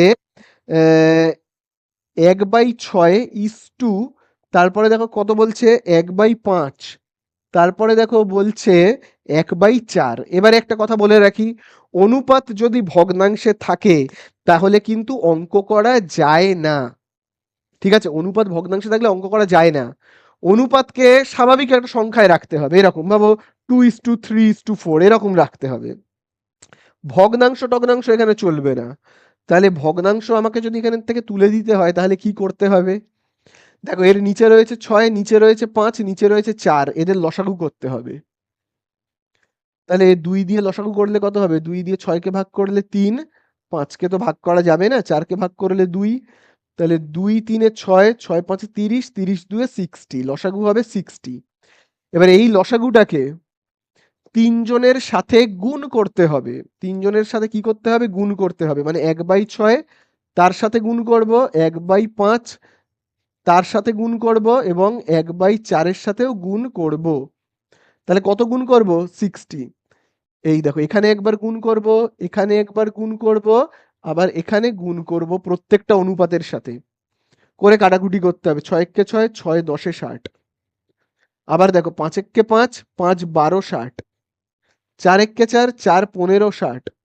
তাহলে আমরা এখানে পাচ্ছি কত, পাচ্ছি দেখবে এই দেখো 10 12 15, তাহলে আমি পেলাম কত 10 12 আর 15। এবারে তার মানে কি আমাদের এই জায়গাটা ভালো করে দেখবে, তার মানে সমীর মানে কত, সমীর মানে 10, ইদ্রিশ মানে কত? ইদ্রিশ মানে 12, আর অ্যান্টনি মানে কত? অ্যান্টনি মানে 15। এবার আমাদের কাছে কার লাভটা জানতে চেয়েছে দেখি। আমাদের কাছে যেটা জানতে চেয়েছে অ্যান্টনির লাভটা। তাহলে দেখো আমরা অ্যান্টনির লাভ বের করব। তাহলে দেখো লিখবো অ্যান্টনির লভ্যাংশ বা অ্যান্টনির লাভ বলে লিখছি। তাহলে টোটাল লাভ 3700, সেখানে অ্যান্টনি মানে কত? 15। নিচে কি করব? 10, 12, 15 যোগ করে লিখবো কত? 37। তাহলে কাটাকুটি করি, 37 একে 37, এখানে 1 আর 2 শূন্য কেটে বসে যাবে। তাহলে 100 আর 15 গুণ করলে কত? 1500 টাকা। তাহলে 3700 টাকার মধ্যে অ্যান্টনি কত পাবে? পাবে 1500 টাকা। ঠিক আছে, তাহলে এই আমাদের হয়ে গেল দুয়েরটা। দেখো এবারে চলে আসবো তিনের দাগেরটায়। বলে দিয়েছে একটা দ্বিঘাত সমীকরণের বীজদ্বয়ের সমষ্টি 14 গুণফল 24 হলে দ্বিঘাত সমীকরণটি লেখো। তাহলে দ্বিঘাত সমীকরণ কিভাবে গঠন করতে হয় তোমরা তো জানোই। দ্বিঘাত সমীকরণ গঠন করবার সূত্র হলো এক্স স্কোয়ার মাইনাস এক্স, তারপরে আমরা ব্র্যাকেটে কি লিখি? বীজদ্বয়ের, বলো বীজদ্বয়ের সমষ্টি, বীজদ্বয়ের সমষ্টি। তারপরে বীজদ্বয়ের সমষ্টি লেখার পরে আমরা এখানে কি লিখি? বীজদ্বয়ের গুণফল, বীজদ্বয়ের গুণফল, বীজদ্বয়ের গুণফল ইজুকাল টু কত হয়? 0। তাহলে এখানে আমরা কত পাবো? X square minus x. তাহলে বলো বীজদ্বয়ের সমষ্টি বইয়ের মধ্যে কত বলছে? বীজদ্বয়ের সমষ্টি দেখো বইয়ের মধ্যে বলেছে 14, গুণফল 24।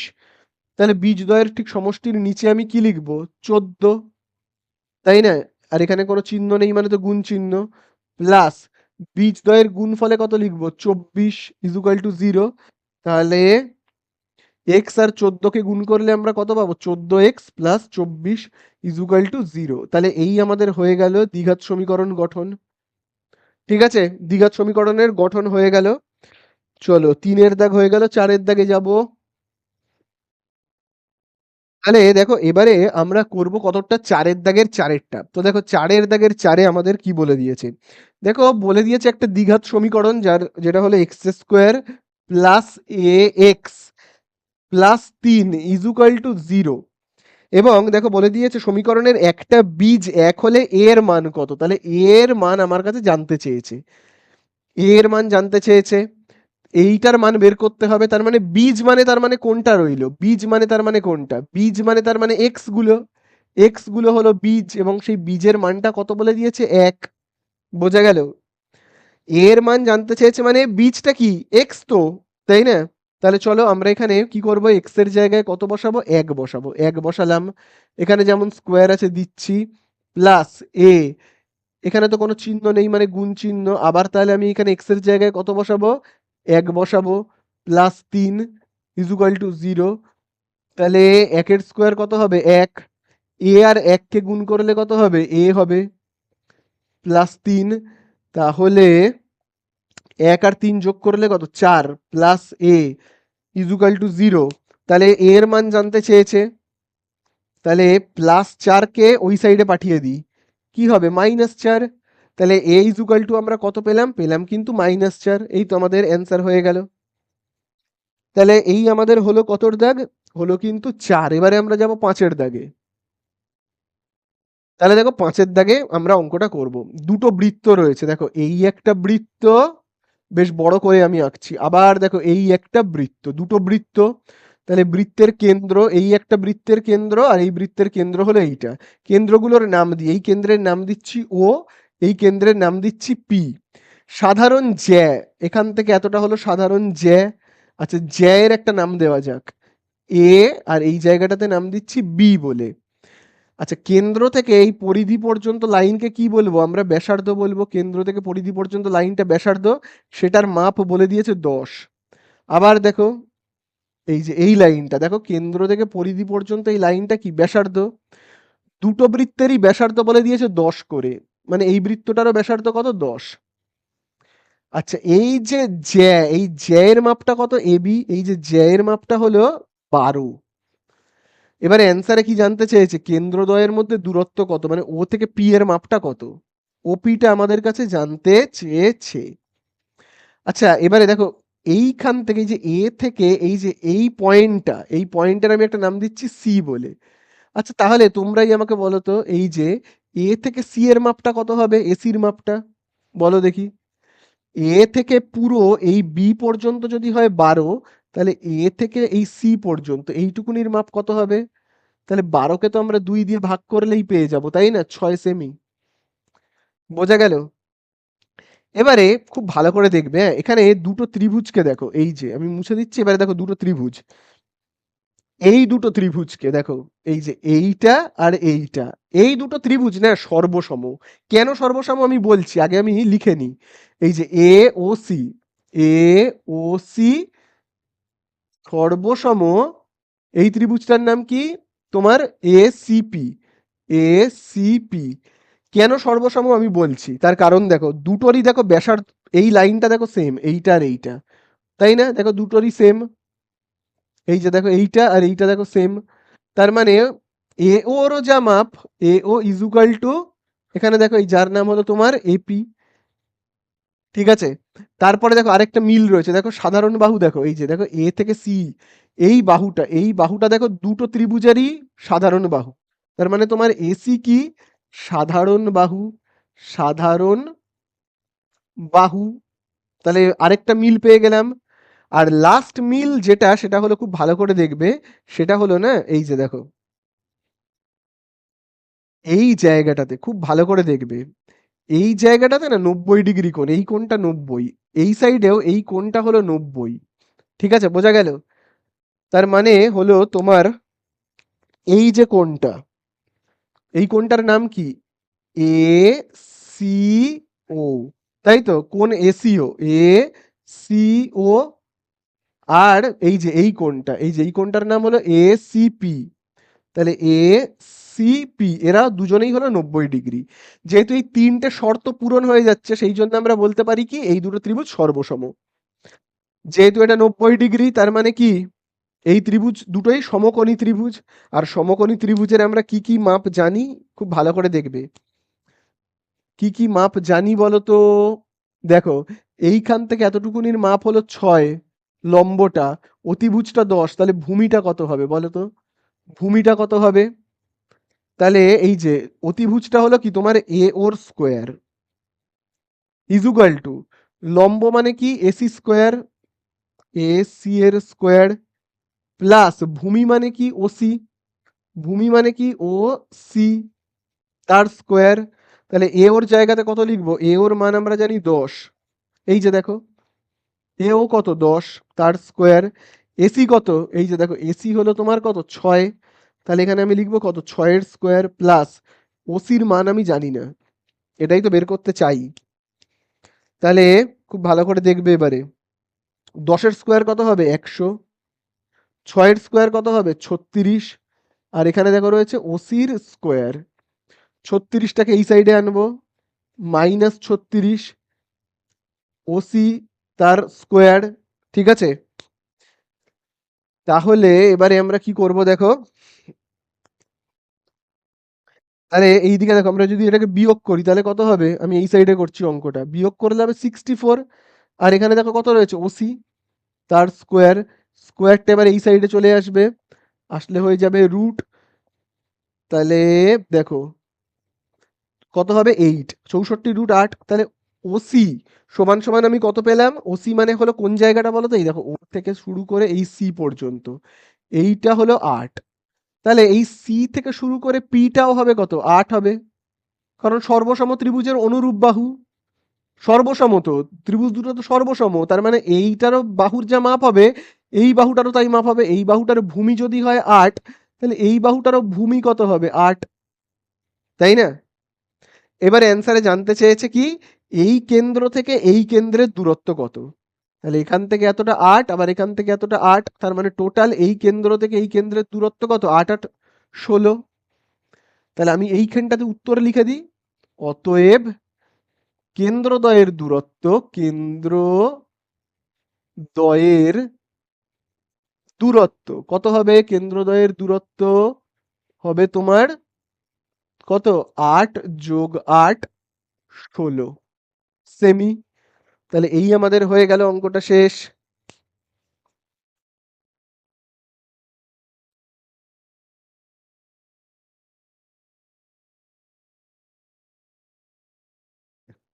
তো দেখো এবারে আমরা করব কিন্তু 4-এর দাগের 6-এরটা। তো দেখো 4-এর দাগের 6-তে বলে দিয়েছে এবিসি সমদ্বিবাহু ত্রিভুজের এবি ইজুকাল টু এসি। তারপরে দেখো বলে দিয়েছে এবি বাহুকে ব্যাস ধরে বৃত্ত অঙ্কন করলে বৃত্তটি বিসি বাহুকে ডি বিন্দুতে ছেদ করে। তারপরে দেখো বিডি বলে দিয়েছে কত, 4 সেমি হলে সিডির দৈর্ঘ্য কত। তাহলে দেখো প্রথমে আমরা একটা ত্রিভুজ আঁকবো যার নাম হলো, দেখো আমি এখানে না আগে একটা ত্রিভুজ আঁকছি, বেশ বড় করে দেখো ত্রিভুজটা আঁকলাম। এই হলো ত্রিভুজ, ত্রিভুজের নাম হলো এ বি আর সি। এবং ত্রিভুজটা দেখো বলে দিয়েছে কি সমদ্বিবাহু ত্রিভুজ। কি করে আমি বুঝলাম, বইয়ের মধ্যেই মানে প্রশ্নের মধ্যেই বলে দিয়েছে। এবং AB equal to AC, AB equal to AC মানে এই বাহুটার যা দৈর্ঘ্য এই বাহুটার তাই দৈর্ঘ্য, তাই তো। তার মানে এবি সমান সমান কি এসি, বোঝা গেল। এইবারে দেখো বলে দিয়েছে, খুব ভালো করে দেখবে, বলেছে এবি বাহুটাকে ব্যাস ধরে একটা বৃত্ত আঁকবে। এই তো দেখো আমাদের এবি বাহু, এই বাহুটা হবে একটা বৃত্তের ব্যাস। তাহলে আমাকে এমন ভাবে বৃত্তটা আঁকতে হবে যাতে বৃত্তের ব্যাস হয় এই এবি বাহুটা। তাহলে দেখো আমি কিরকম ভাবে আঁকছি, দেখো এই দেখো এইরকম ভাবে আঁকছি, হ্যাঁ। এই দেখো আমি একটা বৃত্ত আঁকলাম, যদিও আর বৃত্তটা ঠিক বৃত্ত টাইপের হয়নি, নিচের দিকটা একটু সরু হয়ে গেছে, তো ভেবে নাও এটাই একটা বৃত্ত। ঠিক আছে, তো এই বৃত্তটা বলে দিয়েছে দেখো বিসি বাহুকে ডি বিন্দুতে ছেদ করেছে। দেখো এই বিন্দুতে ছেদ করেছে, এই বিন্দুটার নাম হলো ডি। তাহলে দেখো এই যে বৃত্ত, সেই বৃত্তের ব্যাস হলো এবি, দেখো বৃত্তের ব্যাস হলো এবি, তাই না। আর বলে দিয়েছে কি বিসি বাহুকে এই বৃত্তটা ডি বিন্দুতে ছেদ করবে। এবারে দেখো বিডি বাহুর দৈর্ঘ্য বলে দিয়েছে বিডি, এই বি থেকে ডি, তাই তো। আমি দেখো এখানে লিখে রাখছি, হ্যাঁ, বি থেকে ডি এর দৈর্ঘ্য দেখো বলে দিয়েছে 4 সেমি। তাহলে অ্যান্সারে জানতে চেয়েছে ডি থেকে সি এর দৈর্ঘ্য কত, এই জায়গাটার দৈর্ঘ্য কত জানতে চেয়েছে, বোঝা গেল। তো এইবারে খুব ভালো করে দেখো, আমি একটা কাজ করি, হ্যাঁ। এই যে দেখতে পাচ্ছ তো সমদ্বিবাহু ত্রিভুজের এ বিন্দু থেকে আমি না একটা লম্ব অঙ্কন করব, লম্ব অঙ্কন করব। এবং এই লম্বটা বিসি বাহুর ওপরে এসে পড়বে, বিসি বাহুর ওপরে এসে পড়বে, আমি এরকম একটা লম্ব অঙ্কন করব। দেখো আমি এরকম একটা লম্ব অঙ্কন করছি, এবং সেটা কোন বিন্দুতে এসে পড়লো, ডি বিন্দুতে এসে পড়লো।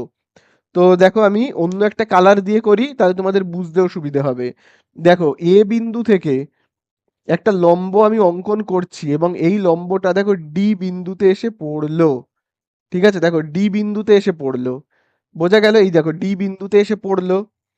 এইবারে খুব ভালো করে দেখবে, এখানে আমরা টোটাল দুটো ত্রিভুজ দেখতে পাচ্ছি। দেখো এই একটা ত্রিভুজ, যে ত্রিভুজটার নাম হলো এই যে দেখো, যে ত্রিভুজটার নাম হলো এ বি ডি, দেখতে পাচ্ছ A B D, A B D, A B D, এই একটা ত্রিভুজ। আরেকটা দেখো এই ত্রিভুজ যার নাম হলো এডিসি, যার নাম হলো কি এ ডি সি, এডিসি, এই যে দেখো এ ডি সি। তাহলে এই দুটো ত্রিভুজ আমরা আগে দেখব সর্বসম হচ্ছে কিনা, সর্বসম হচ্ছে কিনা চলো আগে আমরা দেখি। তো দেখো এই দুটো ত্রিভুজে দেখো কি কি মিল রয়েছে। প্রথমেই দেখো বলে দিয়েছে এবি আর এসি হলো সমান, ঠিক আছে, এবি আর এসি হলো সমান। তাহলে এই দেখো এই হলো এসি আর এই হলো এবি, এদের দুজনের দৈর্ঘ্য কি সমান। তাহলে আমরা দেখো কি লিখতে পারি, লিখতে পারি এবি আর এসি সমান। তাহলে দেখো আমি এখানে লিখছি এবি ইজুকাল টু কি এসি। তাছাড়া এখানে একটা সাধারণ বাহু রয়েছে এডি, এডি দেখো দুটো ত্রিভুজেরই কি সাধারণ বাহু। তাহলে দেখো আমি এখানে লিখছি এডি সাধারণ বাহু, সাধারণ বাহু, ঠিক আছে, এডি হলো কি সাধারণ বাহু। তাছাড়া দেখো যেহেতু আমি বলছি এ বিন্দু থেকে আমি লম্ব আঁকছি, দেখো এ বিন্দু থেকে আমি লম্ব অঙ্কন করছি, এবং এই লম্বটা এসে ঠিক কোথায় পড়বে বলো তো, ঠিক ডি বিন্দুর ওপর এসে পড়বে, হ্যাঁ, ঠিক ডি বিন্দুর ওপর এসে পড়বে। ঠিক আছে, পুরো ডি বিন্দুর ওপর এসে পড়বে, এই লম্বটা পুরো এখান থেকে এসে ডি বিন্দুর ওপর এসে পড়বে। আচ্ছা তাহলে দেখো এই তো লম্ব, লম্ব মানে কি আমরা জানি, লম্ব মানে এই সাইডে 90 ডিগ্রি কোণ উৎপন্ন হয়, এই সাইডে 90 ডিগ্রি কোণ উৎপন্ন হয়। তাহলে এই কোণটাও 90, এই ত্রিভুজের এই যে এবিডি এর, এবিডি এর এই কোণটা যার নাম হলো এ ডি বি। তাহলে এ ডি বি এটাও যা, আবার এই ত্রিভুজের এই কোণটাও তাই, এই যে এই কোণটা, এই যে যার নাম হলো এ ডিসি, ঠিক আছে, এডিসি, যার নাম হলো এডিসি, মানে এই কোণটাও দুটো ত্রিভুজেরই 90 90, তাহলে এর নাম কি এ ডিসি। তাহলে দেখো আমরা কিন্তু টোটাল তিনটে মিল পেয়ে গেছি, দেখতে পাচ্ছ তো, তিনটে মিল আমরা পেয়ে গেছি। তিনটে মিল পেলে আমরা ত্রিভুজ দুটোকে সর্বসম বলবো। এই ত্রিভুজের নাম এবিডি, এবিডি সর্বসম। আবার এই ত্রিভুজের নাম কি, এই ত্রিভুজের নাম হলো এ ডিসি, তাহলে এ ডিসি, বোঝা গেল? তাহলে আমাদের এডিসি এই দুটো ত্রিভুজ কি সর্বসম। আচ্ছা, এই বিটাকে আমি এই জায়গাটাতে লিখছি, হ্যাঁ, এই পয়েন্টের এই বিটাকে, এই বি পয়েন্টটাকে এখানে লিখে দিলাম। তাহলে দেখো এরা দুজন সর্বসম, আর আমরা জানি সর্বসম ত্রিভুজের অনুরূপ বাহু কি হয়, সমান হয়। মানে এই ত্রিভুজটার ভূমি যদি হয় 4, দেখো বিডি বলে দিয়েছে কত, 4, যদি হয় 4, তাহলে এই ত্রিভুজটারও ভূমি কি, এই যে দেখো ডিসি, তাহলে এইটাও কত হবে, 4, ঠিক আছে। তাহলে সিডিও কত, সিডিও হবে 4 সেমি, বোঝা গেল, সর্বসম ত্রিভুজের অনুরূপ বাহু বলে। তাহলে এই আমাদের হয়ে গেল অঙ্কটা শেষ। তো চলো এবারে আমরা 7-এর দাগে যাই। তো দেখো এবারে কিন্তু আমরা করব যে অঙ্কটা, সেটা হলো 7-এর দাগ, প্রচন্ড ইম্পর্টেন্ট, স্টার মার্কিং করবে। দেখো বলে দিয়েছে এবিসি হলো একটা বৃত্তস্থ চতুর্ভুজ। তাহলে দেখো বলেই দিয়েছে বৃত্তের ভেতরে একটা চতুর্ভুজ। তাহলে দেখো আমি এই প্রথমে একটা বৃত্তকে এঁকে ফেলি, বেশ বড় করে আমি একটা বৃত্ত আঁকছি। এবারে দেখো বলে দিয়েছে বৃত্তস্থ চতুর্ভুজ, তাহলে দেখো আমি এইভাবে একটা বৃত্তস্থ চতুর্ভুজকে আঁকছি, যার নাম দেখো বলে দিয়েছে এবিসিডি। দেখো এই পয়েন্টটা এ, এই পয়েন্ট হলো বি, এই পয়েন্ট হলো সি, আর এই পয়েন্ট হলো ডি। তাহলে দেখো বলে দিয়েছে বৃত্তস্থ চতুর্ভুজ। এরপরে দেখো বলে দিয়েছে যদি বিএডি 65 ডিগ্রি হয়, তাহলে দেখো বি এ ডি, দেখো বি এ ডি, মানে এই কোণটা দেখো কত বলে দিয়েছে, 65 ডিগ্রি। তারপরে দেখো বলছে এবিডি 70 ডিগ্রি, তাহলে দেখো বলে দিয়েছে এবিডি, এ বি, তাহলে এই তো ডি, তাই না, তাহলে এই জায়গাটা কত বলে দিয়েছে, 70 ডিগ্রি, তাই না। তারপরে দেখো বলছে বিডিসি হলো 45 ডিগ্রি, তাহলে দেখো বিডিসি, তাহলে এই দেখো এই হলো বিডিসি, এই জায়গাটা হলো কত ডিগ্রি, দেখো বলেই দিয়েছে বিডিসি হলো 45 ডিগ্রি, তাহলে এই জায়গাটা হলো কত, 45। তাহলে আমাদের এবারে অ্যান্সারে জানতে চেয়েছে এবিসির মান কত। তাহলে দেখো এ, এই হলো বি, এই হলো সি, তার মানে আমাদের কাছে এবিসি মানে কি, এই পুরোটার মান জানতে চেয়েছে, পুরোটার মান জানতে চেয়েছে। তাহলে দেখো আমরা কিভাবে অঙ্কটাকে করব, খুব ভালো করে কিন্তু তোমরা এখানে দেখবে। দেখো যদি আমি এই দাগটাকে মুছে দিই, এই দাগটাকে মুছে দিই, তাহলে এই যে 65, এই 65-র ঠিক বিপরীতের দিকের এই কোণটা, এই বিপরীতের দিকের এই যে কোণটা রয়েছে, দেখো এই যে বিপরীত কোণ, তাহলে এদের মানে কোনাকুনি যে কোণটা রয়েছে, তাদের দুজনের সমষ্টি কত হয়, বৃত্তস্থ চতুর্ভুজের বিপরীত বা কোনাকুনি কোণের সমষ্টি কত হয়, তোমরা সবাই জানো কত হয়, 180 ডিগ্রি। তাহলে এই কোণটার নাম কি, এই কোণটার নাম বিসিডি। তাহলে বিসিডি কোণের মান কত হবে বলো, বিসিডি কোণ, তাহলে কোণ বিসিডি সমান সমান কত হবে, দুজন মিলে 180, তাহলে এইটা যদি হয় তোমার 65, এইটা যদি হয় 65, তাহলে তোমার এই কোণটা কত বলো, এই কোণটা কত, এই কোণটা হলো, তাহলে আমরা কি করব, 180 থেকে বিয়োগ করব 65 কে, তাহলেই হয়ে যাবে। তাহলে আমরা পাবো কত, 115, 115 ডিগ্রি। তাহলে এই কোণটা আমার কত হলো, 115 ডিগ্রি, ঠিক আছে। আচ্ছা আমাদের কাছে কিন্তু জানতে চেয়েছে কোন কোণটা, আমাদের কাছে কিন্তু জানতে চেয়েছে এই যে এই কোণটা, এই যে এই কোণটার মান জানতে চেয়েছে, ঠিক আছে। তাহলে খুব ভালো করে কিন্তু দেখবে, এই ত্রিভুজটা খুব ভালো করে দেখো, এই যে এই ত্রিভুজটা, এই ত্রিভুজের আমরা দেখো এই ত্রিভুজটার নাম দেখো কি, বি ডি সি, দেখতে পেয়েছো তো, বিডিসি, বিডিসি। এই বিডিসি ত্রিভুজ থেকে পাই, আগে আমি লিখি ত্রিভুজ বিডিসি থেকে পাই। তাহলে এই ত্রিভুজের আমরা দেখো দুটো কোণের মান জানি। কোনটা কোনটা জানি? এই যে দেখো, এই 45 জানি, 115 জানি। বের করতে চাই কোন কোণটা বলো তো? এই কোণটা। এই যে এই কোণের মানটা না আমি এখন বের করতে চাইছি, এই যে এই কোণের মানটা। তাহলে কত হবে বলো এই কোণের মান? খুব ভালো করে দেখে বলো। আমরা ত্রিভুজের তিনটে কোণের সমষ্টি কত জানি? 180। তার মধ্যে দুটো কোণ তো জানি, একটা 45 আর একটা 115। তাহলে এই কোণটা কত? এই কোণটার নাম কি? এই কোণটার নাম হলো ডি সি। দেখো ডিবিসি। তাহলে কোণ D B C equal to কত হবে? 180 থেকে আমরা বিয়োগ করব এই যে দেখো 45 আর 115 সমষ্টিকে, 45 ডিগ্রি আর 115 সমষ্টিকে বিয়োগ করলেই হয়ে যাবে। তাহলে এখানে আমরা পাচ্ছি কত? তাহলে এখানে তোমার হবে 160, তাই তো? যোগ করলে হবে 160 এবং দুটোকে বিয়োগ করলে আমরা কত পাবো? 20 ডিগ্রি। তাহলে এই জায়গাটাতে আমরা মান কত পেলাম? এই যে ডিবিসি দেখতে পাচ্ছ তো, ডিবিসি তার মান আমরা পেলাম কত? 20 ডিগ্রি। তাহলে আমাদের কাছে জানতে কি চেয়েছে? আমাদের কাছে জানতে চেয়েছে, আমি যদি এই দাগটা আবার মুছে দিই তাহলে দেখো, আমাদের কাছে জানতে চেয়েছে এই পুরো কোণটার মান কত। তাহলে বলো 70 আর এখানে 20, 70 আর 20, তাই তো? এই 70 আর এই 20 যোগ করলে কত হবে? 90 ডিগ্রি। তাহলে আমরা লিখবো কি? অতএব এই কোণটার নাম কি? এই কোণটার নাম হলো এ বি সি। দেখো এবিসি। তাহলে এ বি সি তার মান কত হবে? 70 আর 20কে যোগ করে দাও তাহলেই হয়ে যাবে। তাহলে হবে 90 ডিগ্রি। ঠিক আছে? তাহলে এই আমাদের হয়ে গেল 90 ডিগ্রি। বোঝা গেল? তো দেখো এবারে কিন্তু আমরা করব 8 এর দাগেরটা। 8 এর দাগে দেখো বলে দিয়েছে লম্ব বৃত্তাকার শঙ্কুর উচ্চতা। তাহলে দেখো 8 এর দাগে কি বলে দিয়েছে? লম্ব বৃত্তাকার একটা শঙ্কু রয়েছে, এই হলো আমাদের একটা লম্ব বৃত্তাকার শঙ্কু। এঁকে ফেললাম। তার উচ্চতা মানে হলো এই যে এই লাইনটা, এই লাইনটার মাপ দেখো কত বলে দিয়েছে? লম্ব বৃত্তাকার শঙ্কুর উচ্চতা হলো 12 সেমি। চলো 12 লিখে ফেললাম। এরপরে এই দাগটাও কেটে দিই। এটাকে আমরা কি বলে থাকি? ব্যাসার্ধ, মানে আর বলে থাকি, তাই না? আর উচ্চতাকে আমরা কি বলে থাকি? এইচ।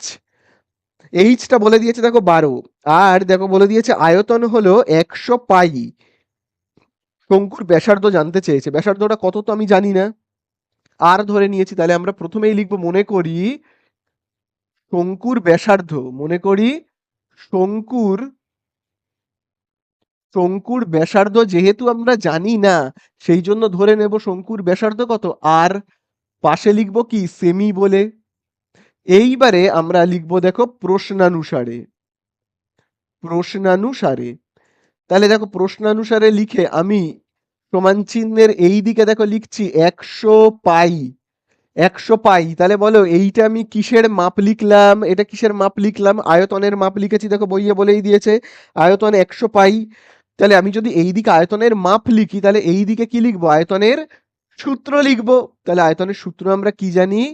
1/3 পাই আর স্কোয়ার এইচ। 1/3 পাই আর স্কোয়ার এইচ। বোঝা গেল? তাহলে চলো এবারে আমরা কাটাকুটি করব, তাহলেই হয়ে যাবে।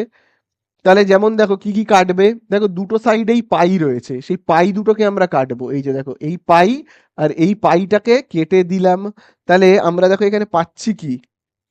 দেখো আমরা এখানে পাচ্ছি 1/3 যেমন আছে আছে। আর এর মান কিন্তু আমরা কেউ জানি না, তাহলে যেমন আছে তেমন লিখবো ইন্টু আর স্কোয়ার।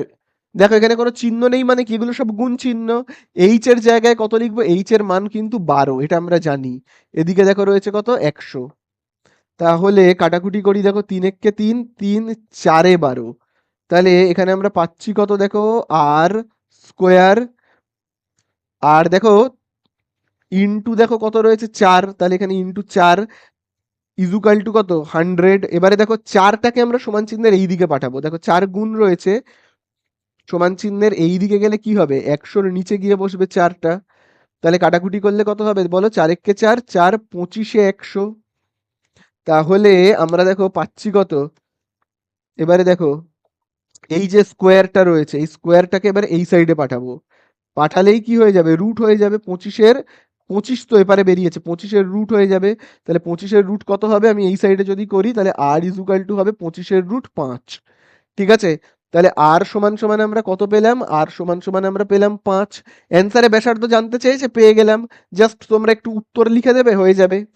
ঠিক আছে, চলো এই আমাদের হয়ে গেল কতটা, 8। এবারে আমরা যাব 9-এর দাগে।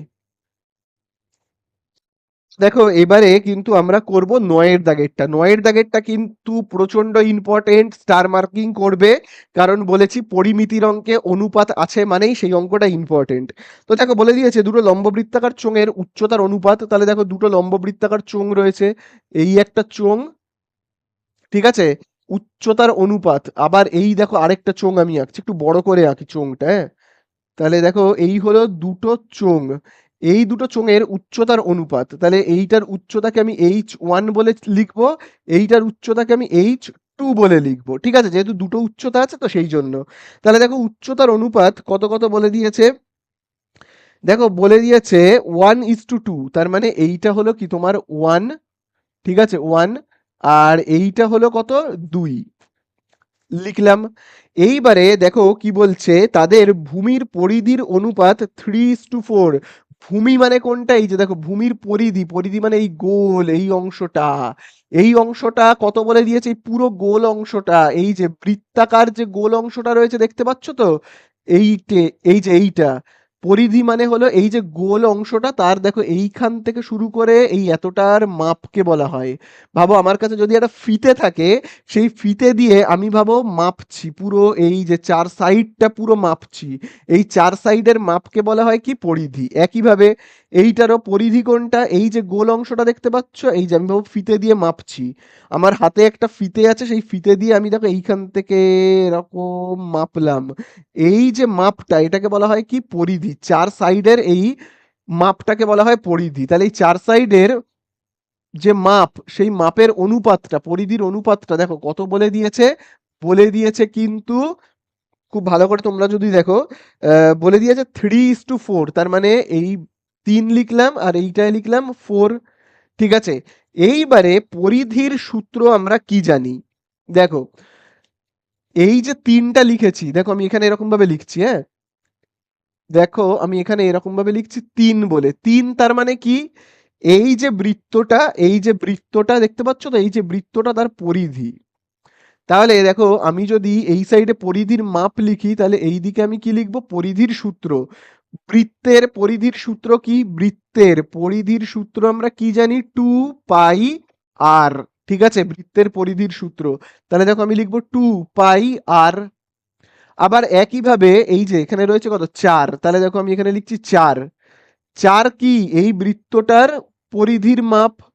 তাহলে এই দিকে আমি যদি পরিধির মাপ লিখি, এই দিকে লিখবো পরিধির সূত্র। তাহলে পরিধির সূত্র আমরা কি জানি, জানি 2πr। এবারে এখানেও আর এখানেও আর, তাহলে আমরা আর দুটোকে চিহ্নিত করব, এটাকে r1 আর এটাকে আমরা বলবো r2। বোঝা গেল? চলো এবারে আমরা কাটাকুটি করব। তাহলে কাটাকুটি করলে কি হবে, দেখো নিচে 2 ওপরে 2 কাটবে, নিচে পাই ওপরে পাই কাটবে। তাহলে আমাদের এখানে থাকছে কি, দেখো আমাদের এখানে থাকছে r1/r2। তাহলে দেখো আমাদের এখানে থাকছে ওপরে r1 নিচে r2 ইজুকাল টু এখানে থাকছে 3/4। এটাকে তো কাটাকুটি করা যাচ্ছে না। তাহলে r1 মানে কি, r মানে কি ব্যাসার্ধ, r1 মানে এই যে চোঙটা, তার ভূমিতলের ব্যাসার্ধ কত 3। বোঝা গেল?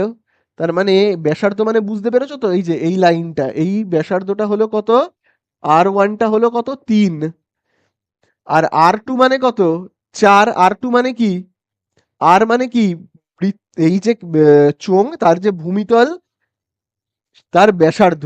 ঠিক আছে, মানে হলো এই তো কেন্দ্র থেকে পরিধি পর্যন্ত এই লাইনটা, এই লাইনটা হলো তোমার r2 কত 4, ব্যাসার্ধ 4।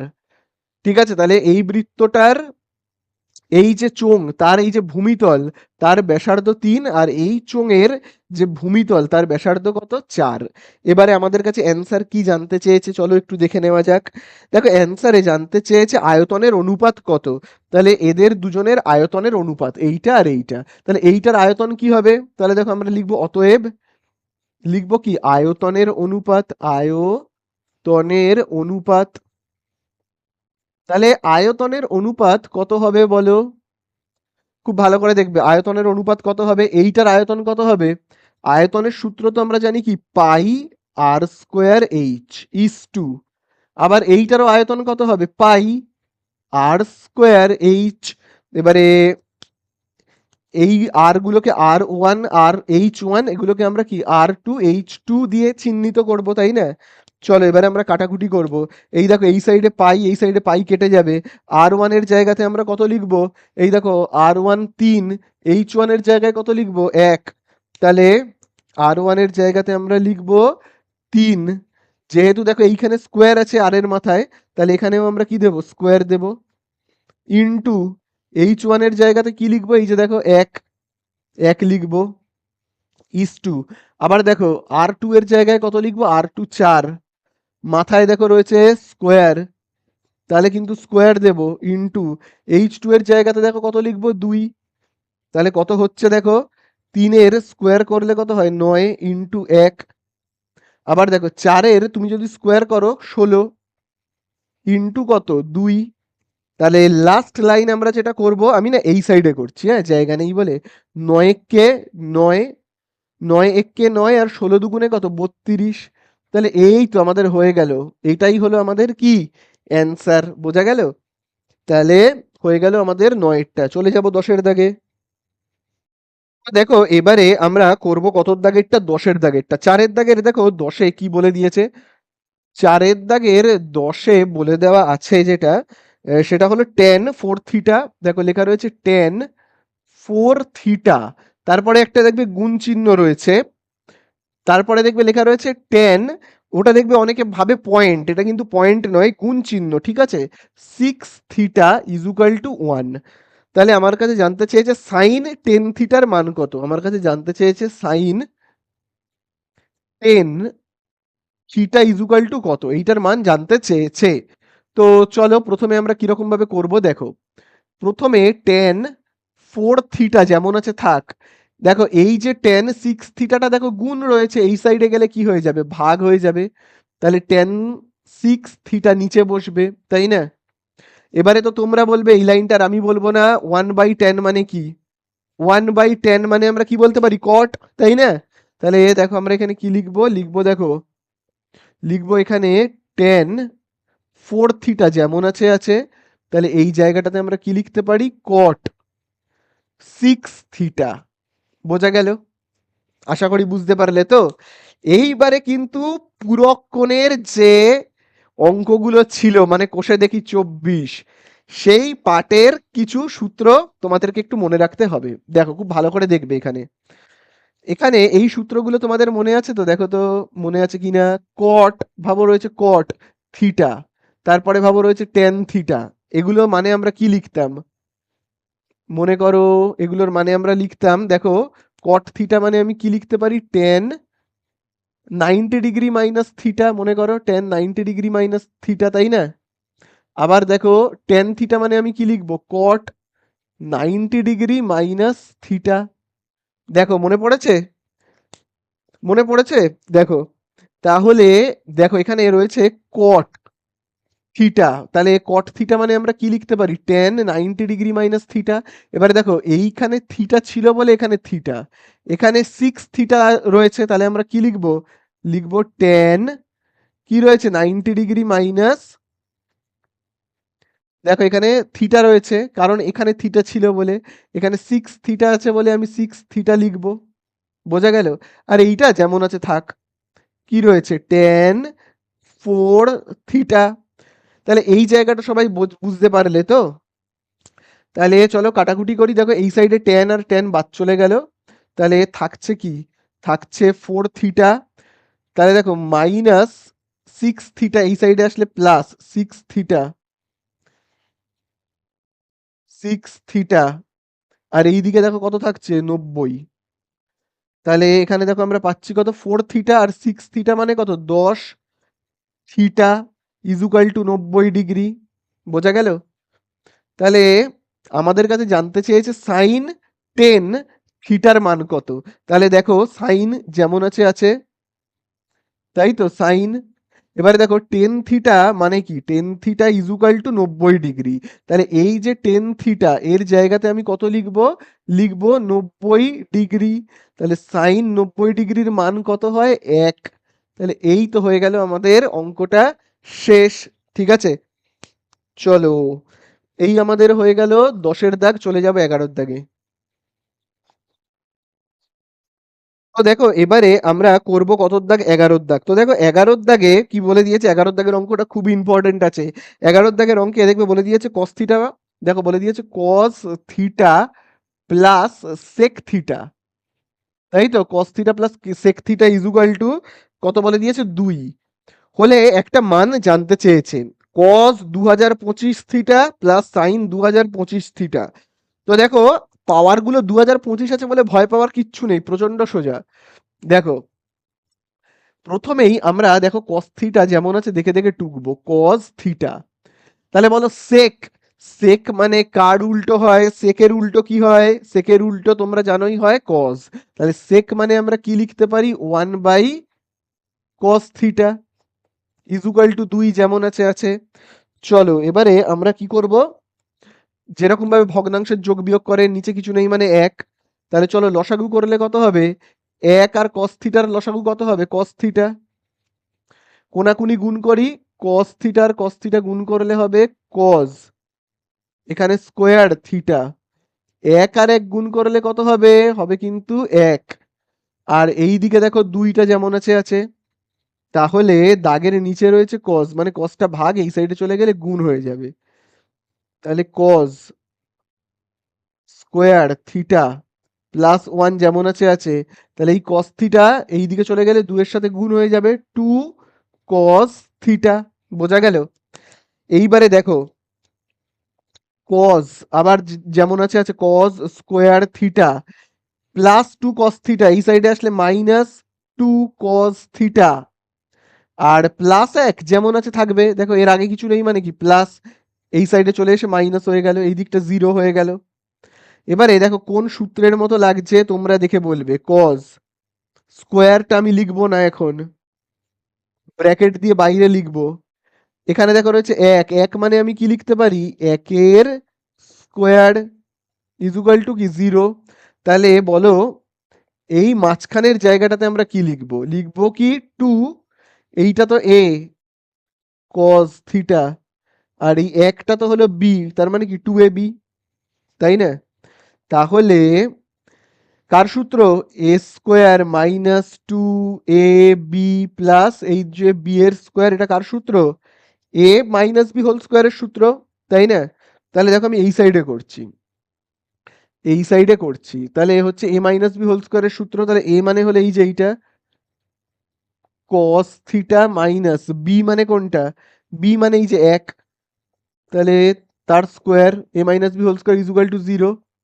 আচ্ছা এবার স্কোয়ারটা সমান চিহ্নের এই সাইডে যাবে, তাহলে গেলে কি হবে, হবে রুট, শূন্যের রুট। তাহলে শূন্যের রুট কি হয়, শূন্যই তো হয়, তাই না? cos theta minus 1 equal to, তাহলে শূন্যের রুট কি হবে, শূন্য। এইবারে আমরা কি করব, এই যে দেখো মাইনাস 1টাকে সমান চিহ্নের এই সাইডে পাঠাবো, পাঠালে হবে +1। ঠিক আছে, তাহলে cos থিটা ইজুকাল টু আমরা কত পেলাম, পেলাম কিন্তু 1। চলো এইবারে আমরা দেখি আমাদের কাছে কি অ্যান্সারে জানতে চেয়েছে। দেখো আমি এবারে ওপরের এই অংশগুলোকে দেখো মুছে দিচ্ছি। cos থিটার মান আমি পেয়ে গেছি কত, 1। তো দেখি আমরা কি হয় এবারে ব্যাপারটা। এবারে আমাদের কাছে কি জানতে চেয়েছে, আমাদের কাছে জানতে চেয়েছে cos 2025, তাই তো? আমাদের কাছে যেটা জানতে চেয়েছে সেটা হলো কি cos, পাওয়ারে দেখো বলে দিয়েছে 2025, বাবা রে পাওয়ারটা কত বড়, থিটা প্লাস তারপরে বলেছে সাইন 2025, সাইন, তাহলে চলো আমি লিখি সাইন, পাওয়ারে লিখবো 2025 তারপরে থিটা। তো থিটার মান আমাদের কাছে জানতে চেয়েছে, ঠিক আছে। আচ্ছা এই অঙ্কটাকে আমাদেরকে না আরেকটু করতে হবে, এই অঙ্কটা এই যে এরপরে আমাকে আরেকটু এগোতে হবে।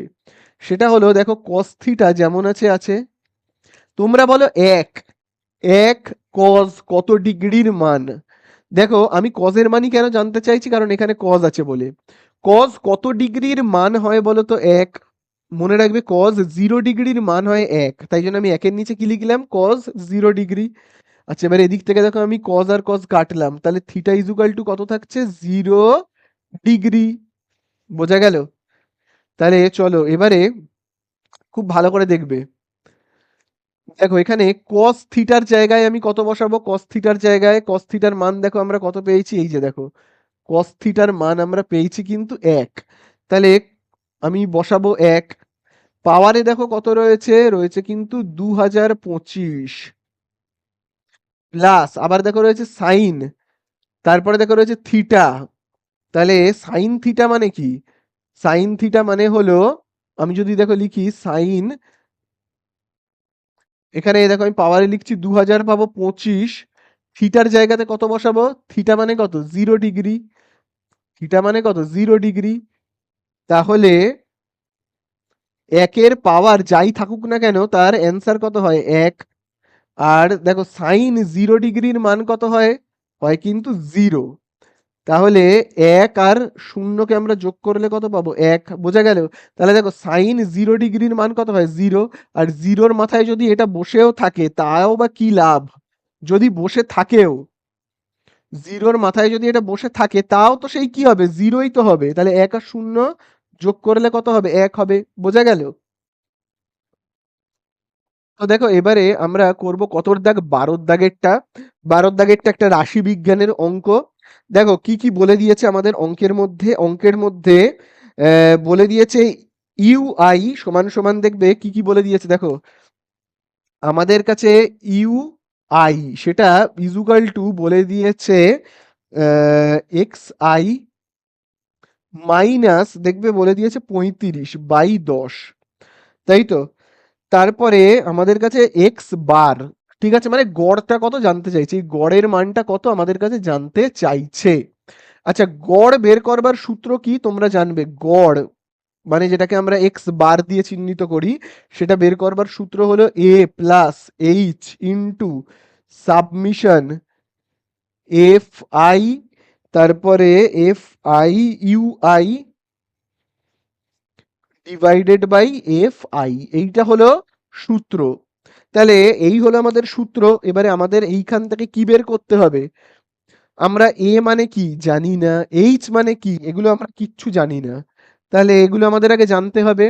তাহলে ইউ আই এর সূত্র কি জানি আমরা? ইউ আই ইজুকাল টু কত হয় বলো? ইউ আই ইজুকাল টু হয়, তোমরা এটা জানবে, ইউ আই এটা তোমরা রাশি বিজ্ঞানে করেছো কিন্তু, ইজুকাল টু হয় X I minus A by H. ঠিক আছে? এই সূত্রটা কিন্তু তোমরা রাশি বিজ্ঞানে করেছো। ঠিক আছে? কল্পিত গড় পদ্ধতি মনে পড়েছে? কোষে দেখি 26.1 কল্পিত গড় পদ্ধতি, সেখানে দেখবে এইটা কিন্তু ছিল। তাহলে ইউ আই এর জায়গাতে আমরা কি লিখবো? এইটাকে লিখবো। এই যে দেখো ইউ আই এর জায়গাতে আমি কি লিখবো? লিখবো X I minus A by H. আর এই সাইডে যেটা যেমন আছে থাক। ঠিক আছে? তাহলে এখানে দেখো কার বরাবরে কি রয়েছে। এই যেমন দেখো এখানে এইচ এর বরাবরে রয়েছে 10, তার মানে এইচ সমান সমান কি 10। তারপরে দেখো এখানে এক্স আই এর বরাবরে যেমন এক্স আই রয়েছে, তারপরে দেখো এ এর বরাবরে কি রয়েছে 35, তার মানে এ সমান সমান কত? 35। বোঝা গেল? তাহলে চলো আমরা এবারে মান বসাবো।